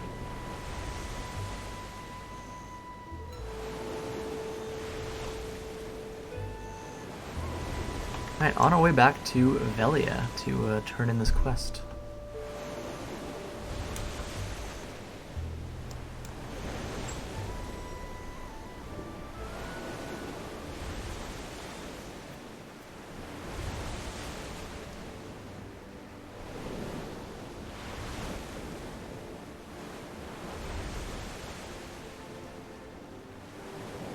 Fast way to do barter as much as possible, sell the T5 items and you can end up with 1.5 bill. So the thing is, I'll probably sell most of the T5 items, but I need the ones that you exchange for the Carrack, because the Carrack is my end goal with this, with sailing.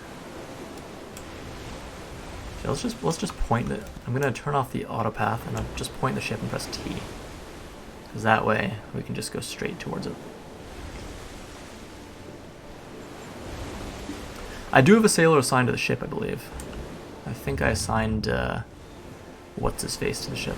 The one that I got from Pro. The one I had to hire with a compass. Does it show residence worker? Something's going on in the market. Oh.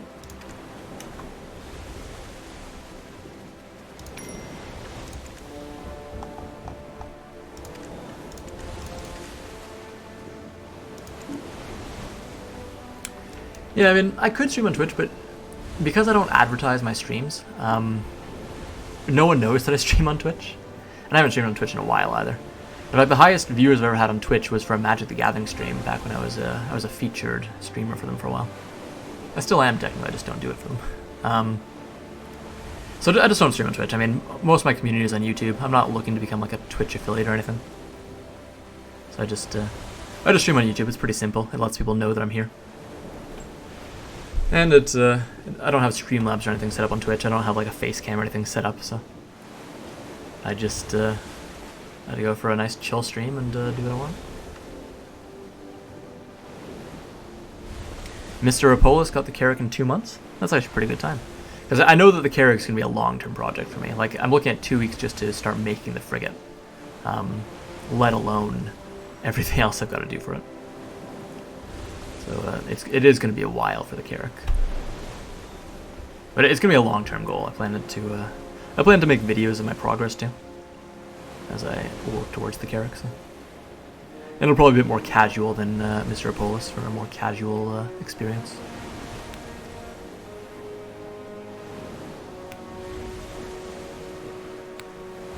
Yeah, I think I have Sailor, because I've got, I used up the rations both times I explored, I think. Or maybe I don't, maybe I didn't put a Sailor on. Or maybe it got unassigned when I got off. Alrighty.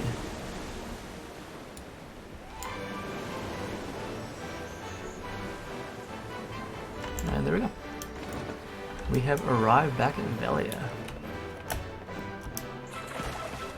It looks so weird when I like grab it from down there. Like it's like I'm hauling myself like 7 feet out of the water.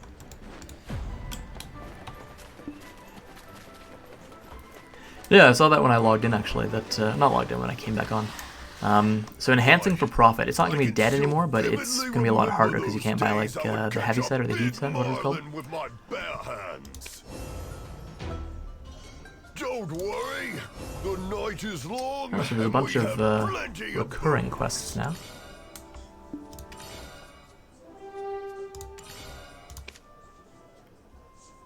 Can I cook some chowder? Okay. So I'm going to cook chowder for them. And that gives me sailing XP? Okay. So I don't have cooking on this guy. I don't normally talk to people who don't drink very well.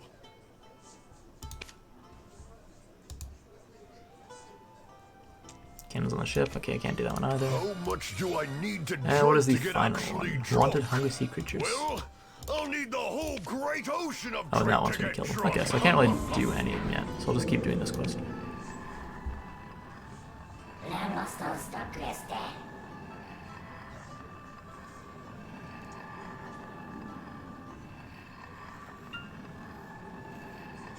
See, I could just buy a frigate from the market, but I really want this to have like a personal feeling for it.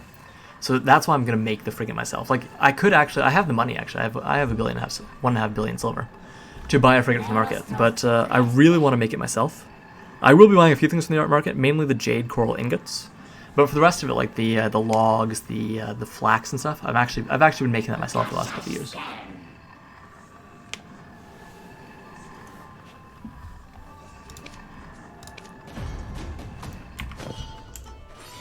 Alright, so go hire another sailor. At the bottom of our cups.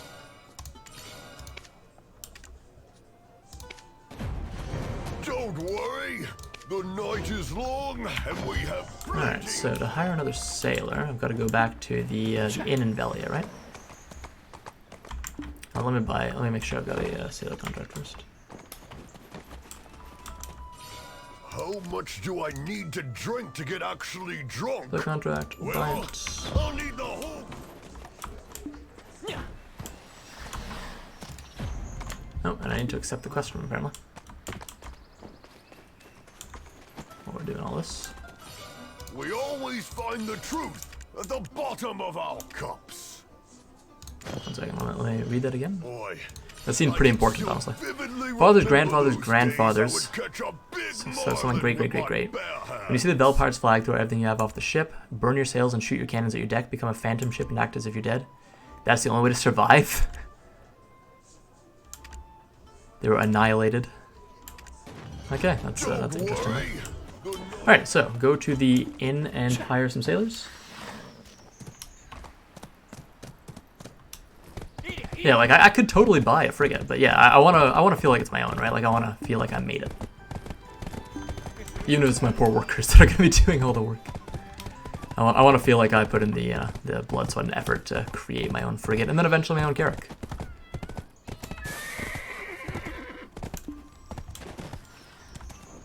Oh, bit of lag there. Alright, so what type of sailor do I want to hire? Because there's a tenacious, an enamored, and an ambitious one.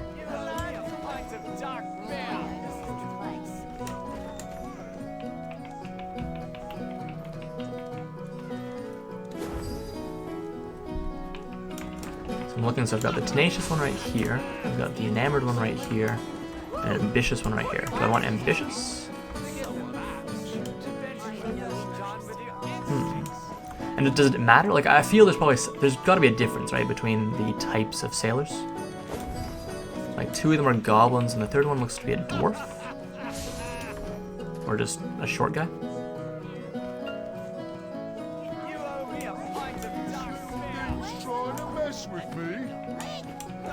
Trying to mess with me? I think the one I hired today was an experienced one. Talk to the lady.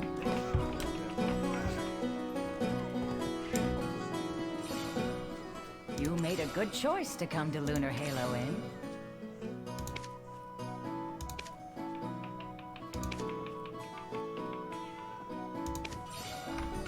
What do you say to a glass of blue wine made by Indisol? Alright, take the goblin. Alright, the enamored or the ambitious goblin? There's 2. So there's this one, and there's this one.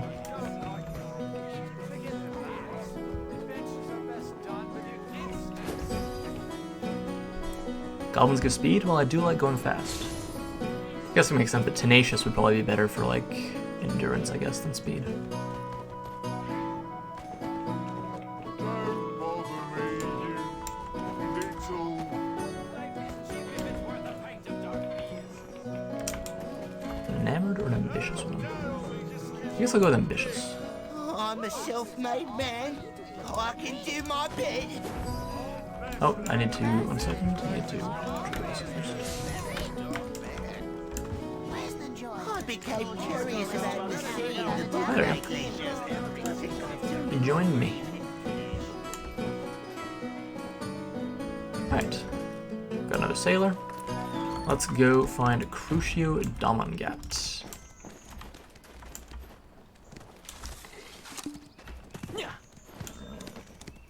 I think that's where we're gonna hide on. And actually, while I'm doing this, let's recover my horse a bit because he's getting kind of hungry. You have found the Right, right stable, place if you're recover. looking to check in horses and donkeys.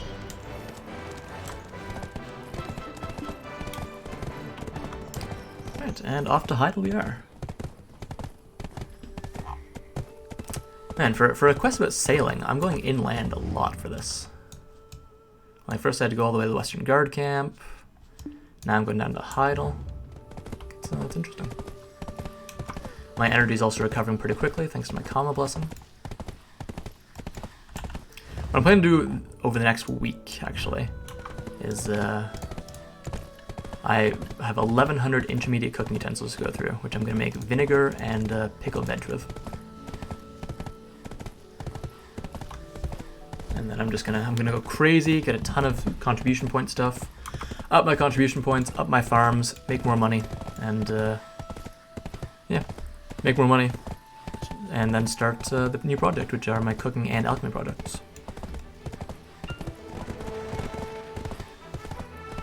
First is Born in the Sea. Okay, that's pretty good then. Thanks for the info, Magnus.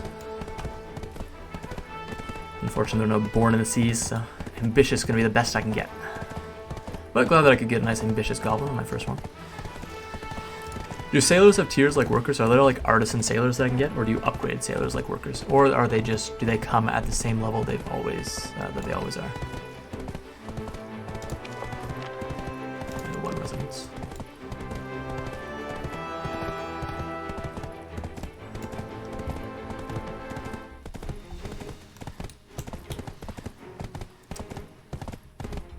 Man, poor Heidel.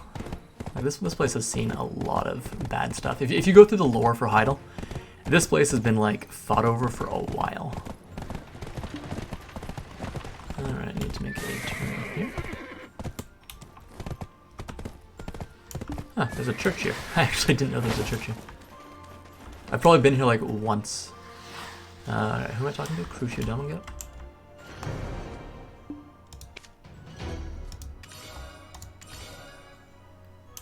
A lowly pirate.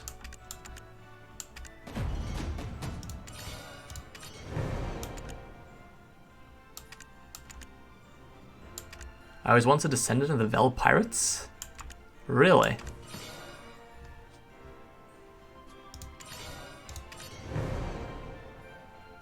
Or were they the descendant?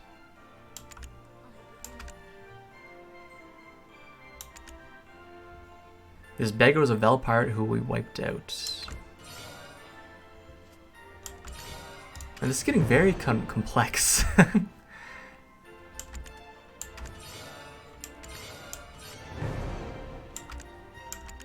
Alright, this is, wow. Okay, so the ones you hire? Okay, so I don't need to worry about having to roll for artisans and upgrade them. Okay, thank God. Because that was always the most annoying thing about workers, having to roll like hundreds of energy to try and get... to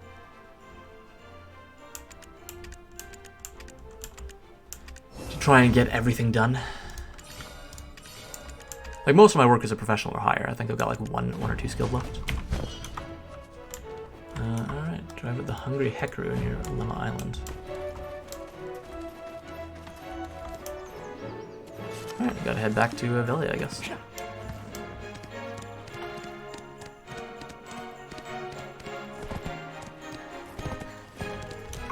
Like, if I look at my workers, I don't have many that are skilled. I've got 3. Most of mine are pro. Ah, he failed again. Ah, damn. Alright, what did I have him working on? Alright, Bartoli Farm.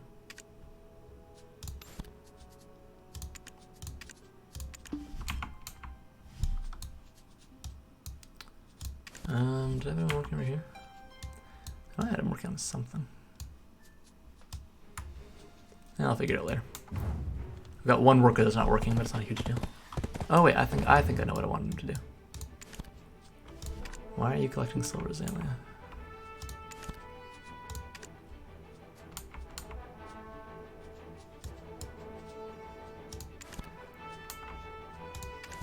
Alright, well for now, I guess I'll just have him keep collecting silver azalea, even though it's basically worthless. Oh, he's from Caltheon. Okay, no wonder. Actually, I'm going to withdraw my contribution from that. Just get some worker empire stuff done while I run around the place. Do I have enough energy? I do, perfect. Okay. And just like that, we're back in business.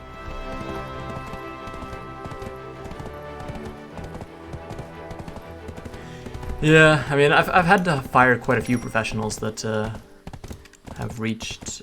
So this guy, actually, he's failed twice in a row now, so he'll hit 30, I'll have one more chance, and I probably won't fire him because I like humans more than I like goblins. But I definitely wish he had upgraded to an artisan human. It's one of the reasons I'm not super into trading. Like, I've been doing trading a bit recently to try and get up to artisan 2 so I can do the Valencia trade. But I'm not super into it. I'm doing it passively with fish. Farming I do for XP? No, I do farming for money. I've got magical dry main grass, which is one of the fastest growing crops. I breed those to get seeds worth about 330,000 each, as well as byproducts, and I turn the byproducts into stonetail fodder, which I sell on the marketplace for about 2 to 2.5 million each. To farm for XP, though, I've actually got a video on that coming up. Basically, you want to put the highest growth rate crops you can that also have the highest rate of getting blighted and pests in them. And then you don't assign workers to them, you just go prune and depestify them yourself, and that's how you earn XP. And you do that as much as you can with farmer's clothes on and hopefully a book of life for about a week, I think it took me. And then you'll have artisan 2, I think it's artisan 2 or professional 10. And at that rate, once you do that, you can start breeding special seeds and getting magical seeds from them. And then you worry about it a lot less because magical seeds are where the money is, and also we're way less work because doing 10 special seeds per farm per plot, it takes a while.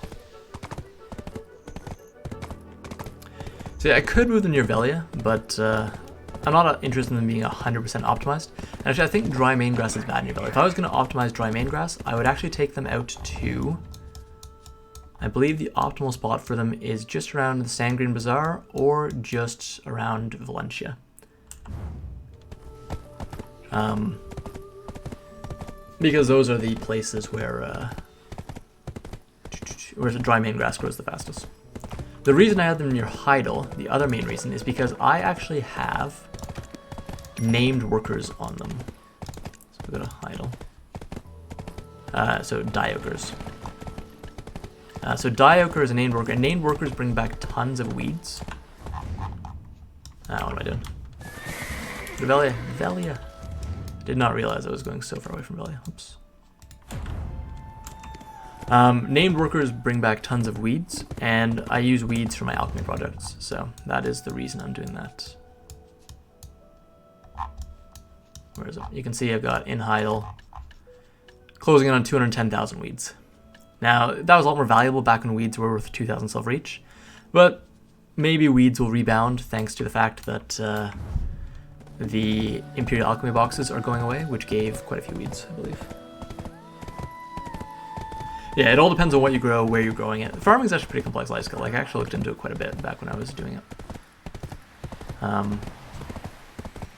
My farms aren't optimal, but they do make me more than 100 mil a week, so I'm pretty happy with them. For anyone that doesn't farm, if you have just a normal worker empire, farming, it takes a bit of work to set up. Once it's set up, it's pretty easy. You attend to it once every couple hours. Pretty simple. It'll make you a lot more money for the contribution point investment than the worker empire does. I have 5 farms. I want to upgrade to 10, which is the limit. You can have up to 100 contribution points invested in farms at once. My plan is to slowly divest my my contribution points from a lot of my nodes that I have that aren't making much money, such as my silver azalea nodes or a lot of my mushroom nodes. Slowly divest my contribution points from those, the things I can buy easily in the marketplace, and start putting those into farms so that I can make more money and just have more farms. And for farming, I use my Dark Knight. Farming is one of the ones you also want a dedicated alt for, because you want to have your alt permanently stationed in your farming. Otherwise, you're messing up your main schedule, whatever you're doing, whenever you need, or your gathering main, whatever you use for it, whenever you need to do some farming, which is every couple hours. So really, farming is one of the ones you need an alt. You don't really need weight, and you don't need very much inventory either. You pretty much just need... If you want to get on a ship, you can register through me. Oh, the sailor is sick, really? That was fast. Alright, so,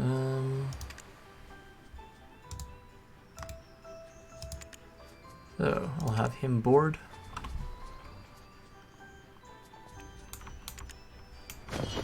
There we go, I now have a sailor.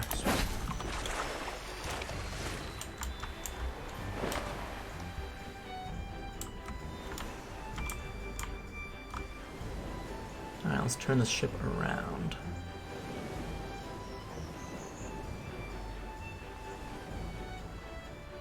Okay, farming, good money. If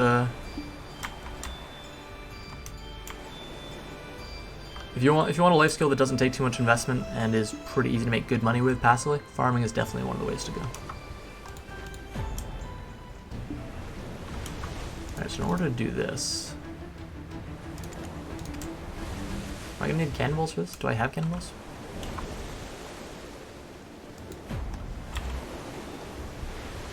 I do not. I don't have cannons either. Oh, I've got 100 cannonball capacity.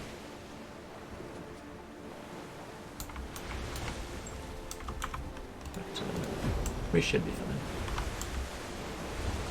Alright, let's hit it.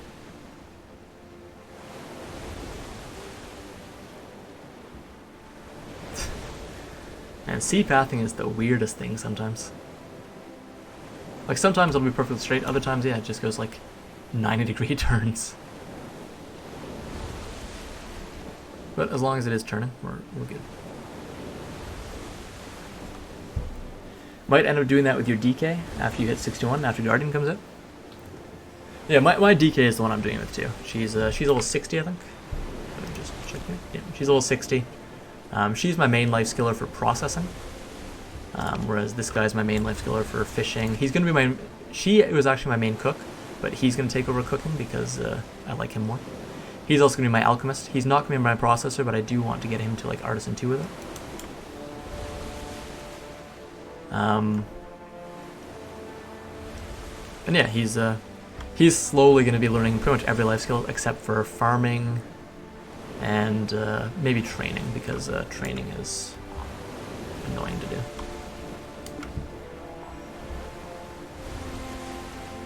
What's up, Chris?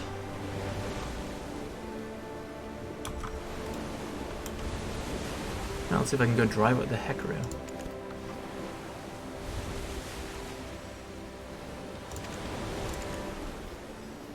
Oops.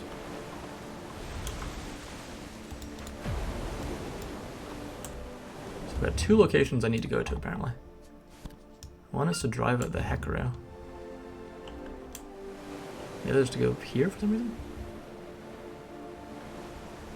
Or maybe there's just a bunch of Hekaru and they're all moving around.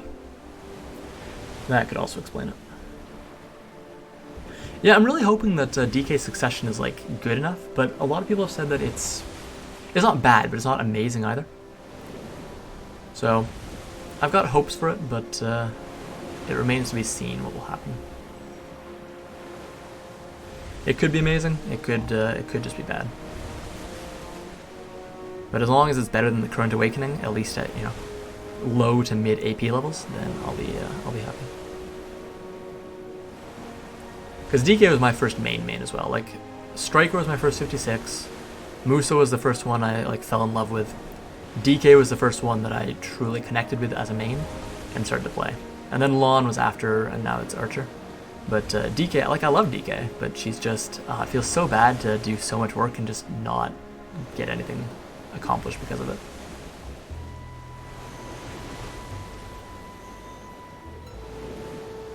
Alright, so slowly making my way towards this island on my slow ship.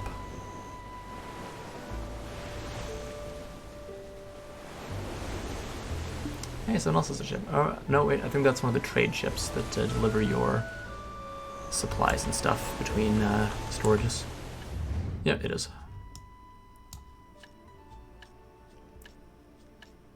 Bag of muddy water. I actually have bags of muddy water. I don't think I have that many, though. Let me check. Where are they? I have 137. Which means I need 167, I think. 163.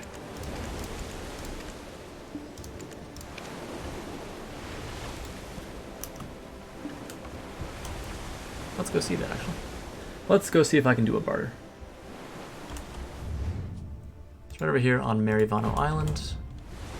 We're going to head over here and see if we can't do my first barter.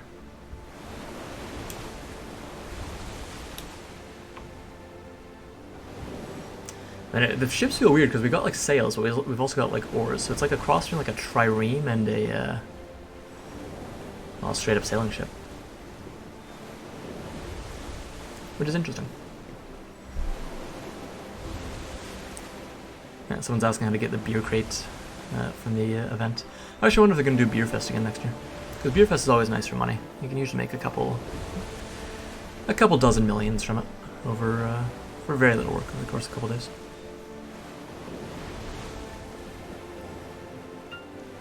Actually, I wonder when the next golden current's going to be. Oh, here we go.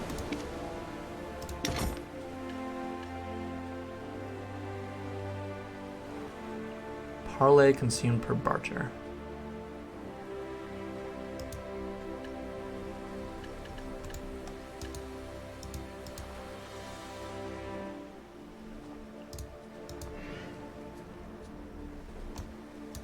Attempts available 6. Okay, so how do I do this then?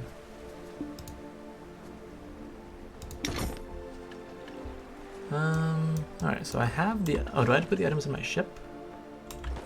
That might be what I need to do. 1 second.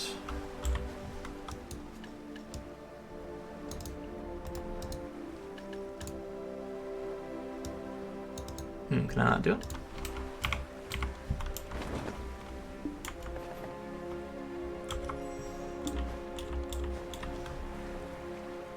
The water in the ship inventory. See, I'm trying to do that. Oh, wait, maybe I can do it here. Oh, there we go. Just had to right click. There we go. For some reason, it wasn't letting me do it just by moving. Alright, so I got a level 1. So do I want to do this like a bunch of times? Like, do I want to do all 5 times? Or I guess I can only do it one more time, so I might as well do it one more time while I'm at it. Just because I don't have the weight to really do it many times. So let's buy 300 more muddy water.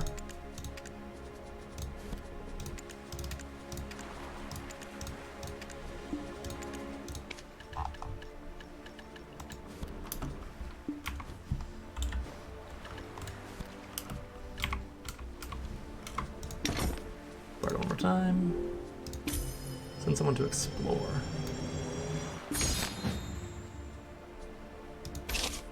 Oh, I got a ship material. Now did that go in there as well? Oh no, it came back here. Okay. So it's not super useful for me, but it does give it to me.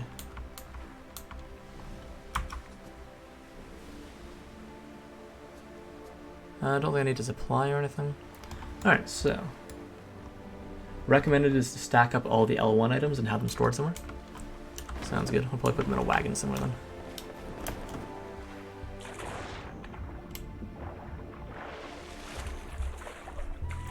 While I'm here, let's talk to Andorson. They said that there's treasure around here. And we'll also talk to this guy. Renew. My goal is to become a famous trader one day. Oh man, I wish I had a boat like this. That would be cool, like a little raft. I would hate to use it because, well, it would suck to use. But it would be pretty cool. So the question is, can I store the ship stuff with my maids? No, you can only perform the following action to the wharf. Okay, that makes sense then. Alright, in that case, let's depart. We aim to drive at the hungry Hekaru. Just as a rule for now, try to get all the L1s. I will do that. I suppose I've got to build up the L1 so I can start getting the L2s, I guess is what I've got to do.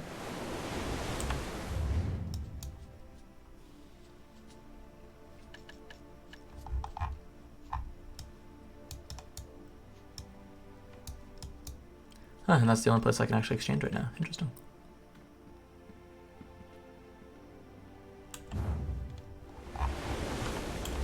That actually almost maxes out the weight of the ship. It's at 1850 of 2000.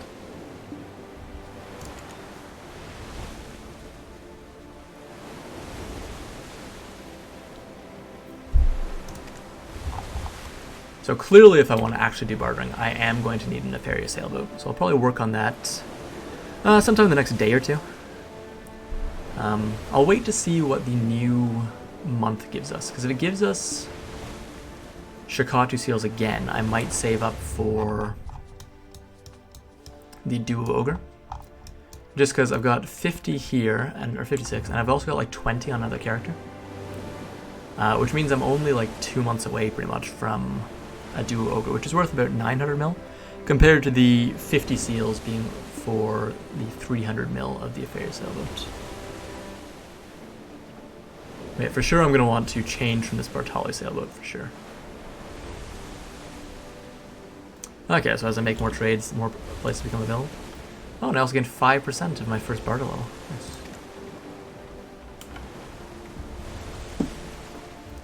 Which really shows how slow the XP is going to be. 5% of beginner 1 is all I gained.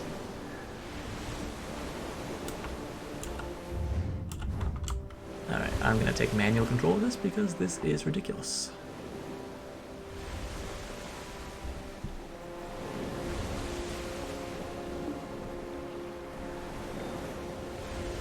I know I can upgrade directly, but like I said before, I really want to make the frigate like as a personal project. I don't want to just take this boat and turn it into a frigate. I want to make a frigate and then upgrade it all under my own power, so to speak.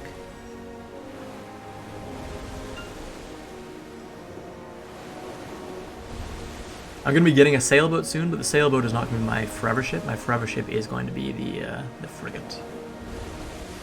Is that a Hekaru over there that I see?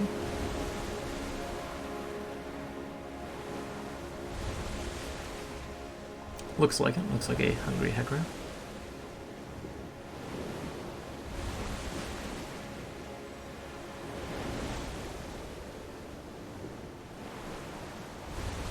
Okay, so now I've found it.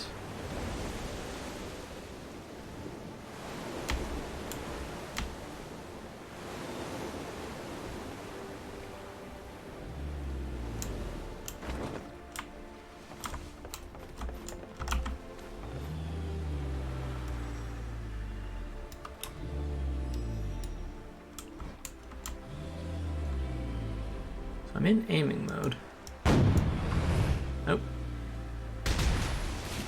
I hit it. Oh, it's coming at me.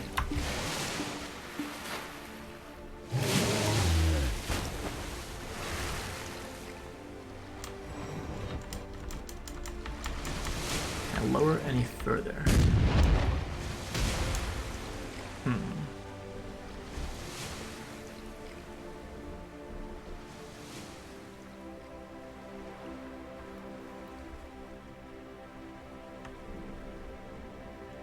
Yeah, generally you want to breed the,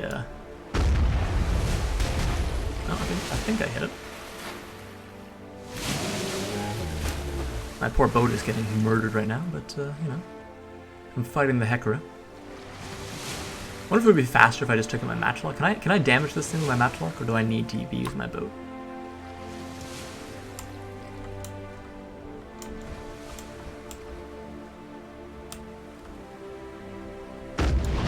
No.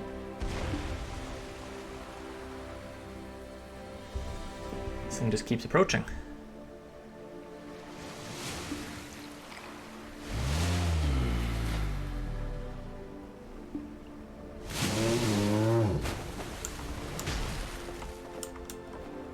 Which way is it gonna go?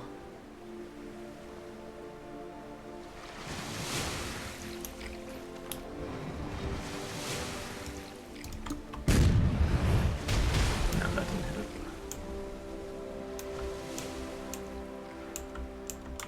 Alright, so can I damage it with my matchlock, I wonder? Let me find out.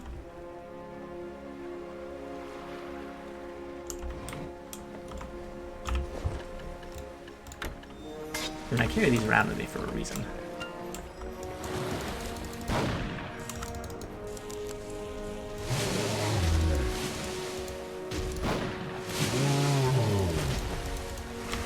Huh, it is doing insane damage to me. That's actually kind of concerning. Alright, back to the cannons. That's gonna be a direct hit, right? Yeah, I'm gonna. This guy's gonna. I have my work cut out for me with this guy.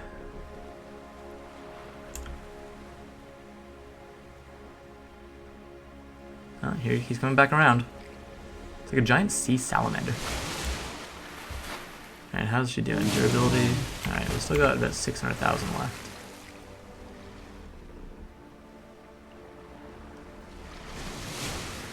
Oh, you've gone the other way. Okay. I need to turn.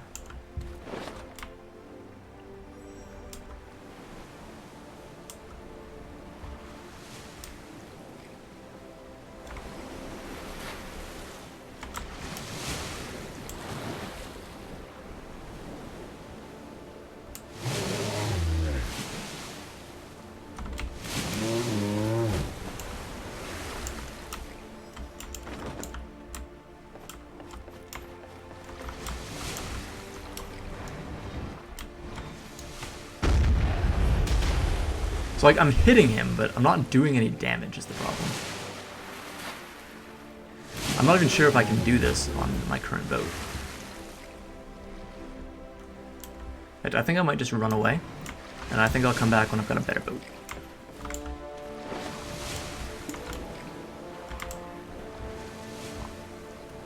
Alrighty, let's return to the Velia Wharf. So I feel that's a good place to go.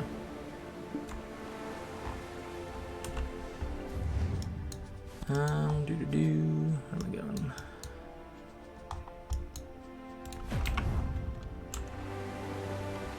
Was it chasing me? Oh, it is.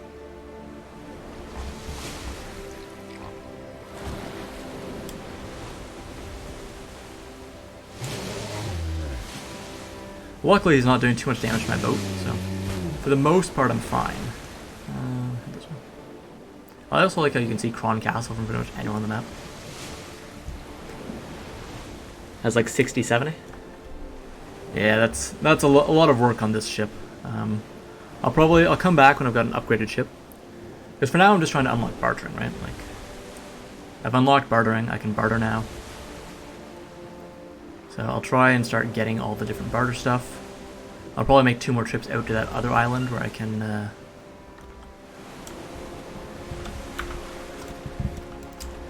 trade in muddy water. And I'll slowly try to work on that. Should go to Port Rat to get knowledge of sea monsters. I will do that eventually. Probably once I get in the ferry. Is it still following me?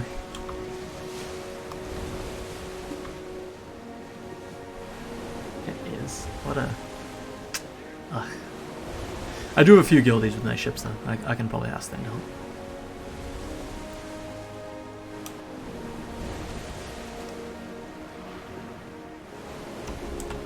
So you want Angie Allen I should talk to? Oh, he's on the other side though. I don't really want to go to the other side.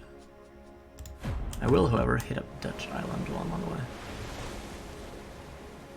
Oh, you can see him on the minimap. He's coming in fast.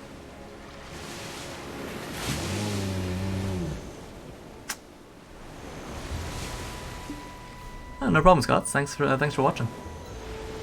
I'm glad my guides could be helpful.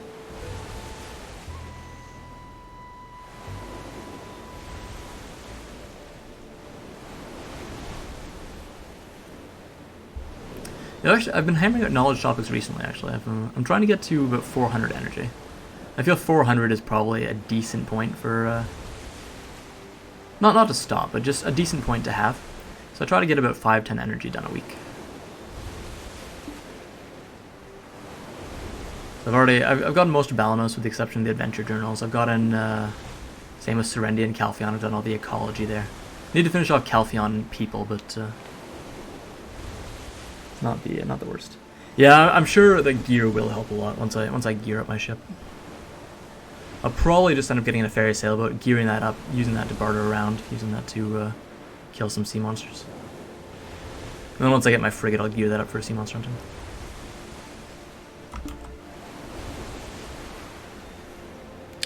Drop sails when I go against the wind. Alrighty. Let's shake out the sail. So how do I drop sails? That's the question. Indicator on the right. I can see him against the wind, but I'm not sure how to drop the sails. That's the thing.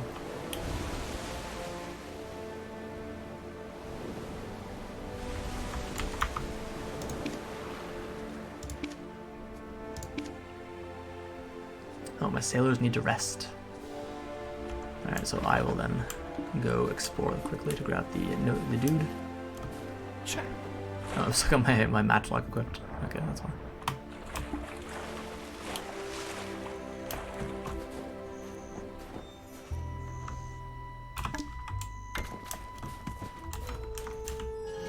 I'm always available to trade you for any items you need. Alright. I'll do this on the water surface.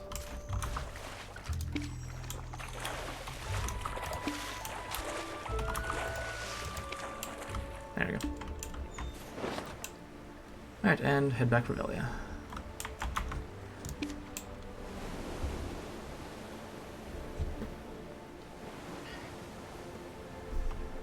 Right here.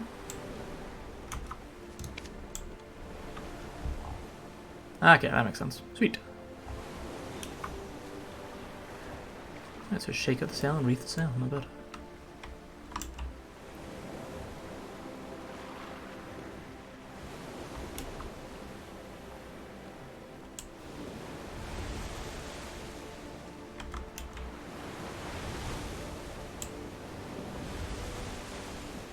And we're slowly moving into the wind. Slowly as my sailors do their absolute hardest. So hunting, no. So hunting, realistically the easiest way to level up hunting. Get a guildie to take you to Featherwolves. They'll shoot the Featherwolves to kill them. You'll butcher them. You'll hit decent high level soon enough. As soon as you have like a professional matchlock, you can hunt the Featherwolves easily as well. And Featherwolves, you just kind of stay there the entire time. They're my rations have decreased a lot. Oh wow, that's not nice. Yeah, so you just hunt Featherwolves, and that's how you will level up hunting.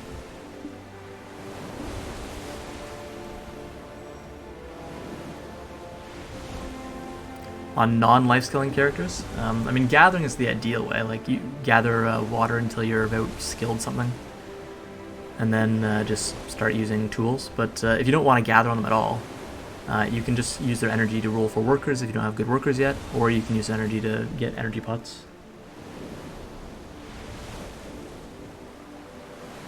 There are other spots, so you can also go to lions, you can go to llamas or yaks. Like, there are other hunting spots, but feather wolves are the indisputable best spot right now. You can also, if you want, you can sniper rifle the elks in the Velia Plains. Although, curiously enough, if you're doing that to elks, what you want to do is make sure you have accuracy gear equipped. Because elks actually have, or whatever, the things you hunt on the Velia Plains is sniper rifle or something. Or maybe it's, no, sorry, llamas. Llamas is a special one. Llamas have high evasion for some reason. So if you're hunting llamas, use accuracy gear and you'll actually hit them way more often. Elks, the ones you hunt with a sniper rifle, you can hunt them. They're not as good as feather wolves though. They are fun if you want to just do sniper rifle though, because sniper rifle is pretty cool.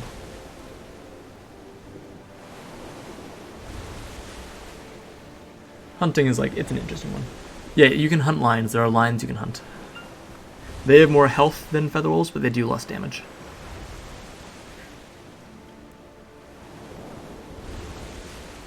Yes, lion meat is indeed used for a meal. Lion blood's also pretty useful too. Well, the lion blood, the group it's in, you need 2 lion bloods to make up for every one of the other stuff in the group. I think it's in the same group as like troll blood or something.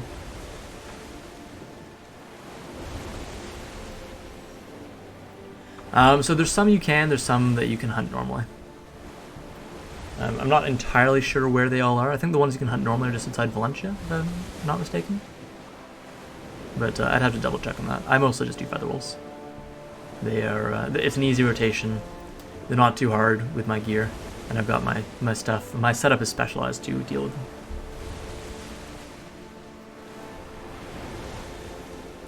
What, you want to go strategically hunt your namesake?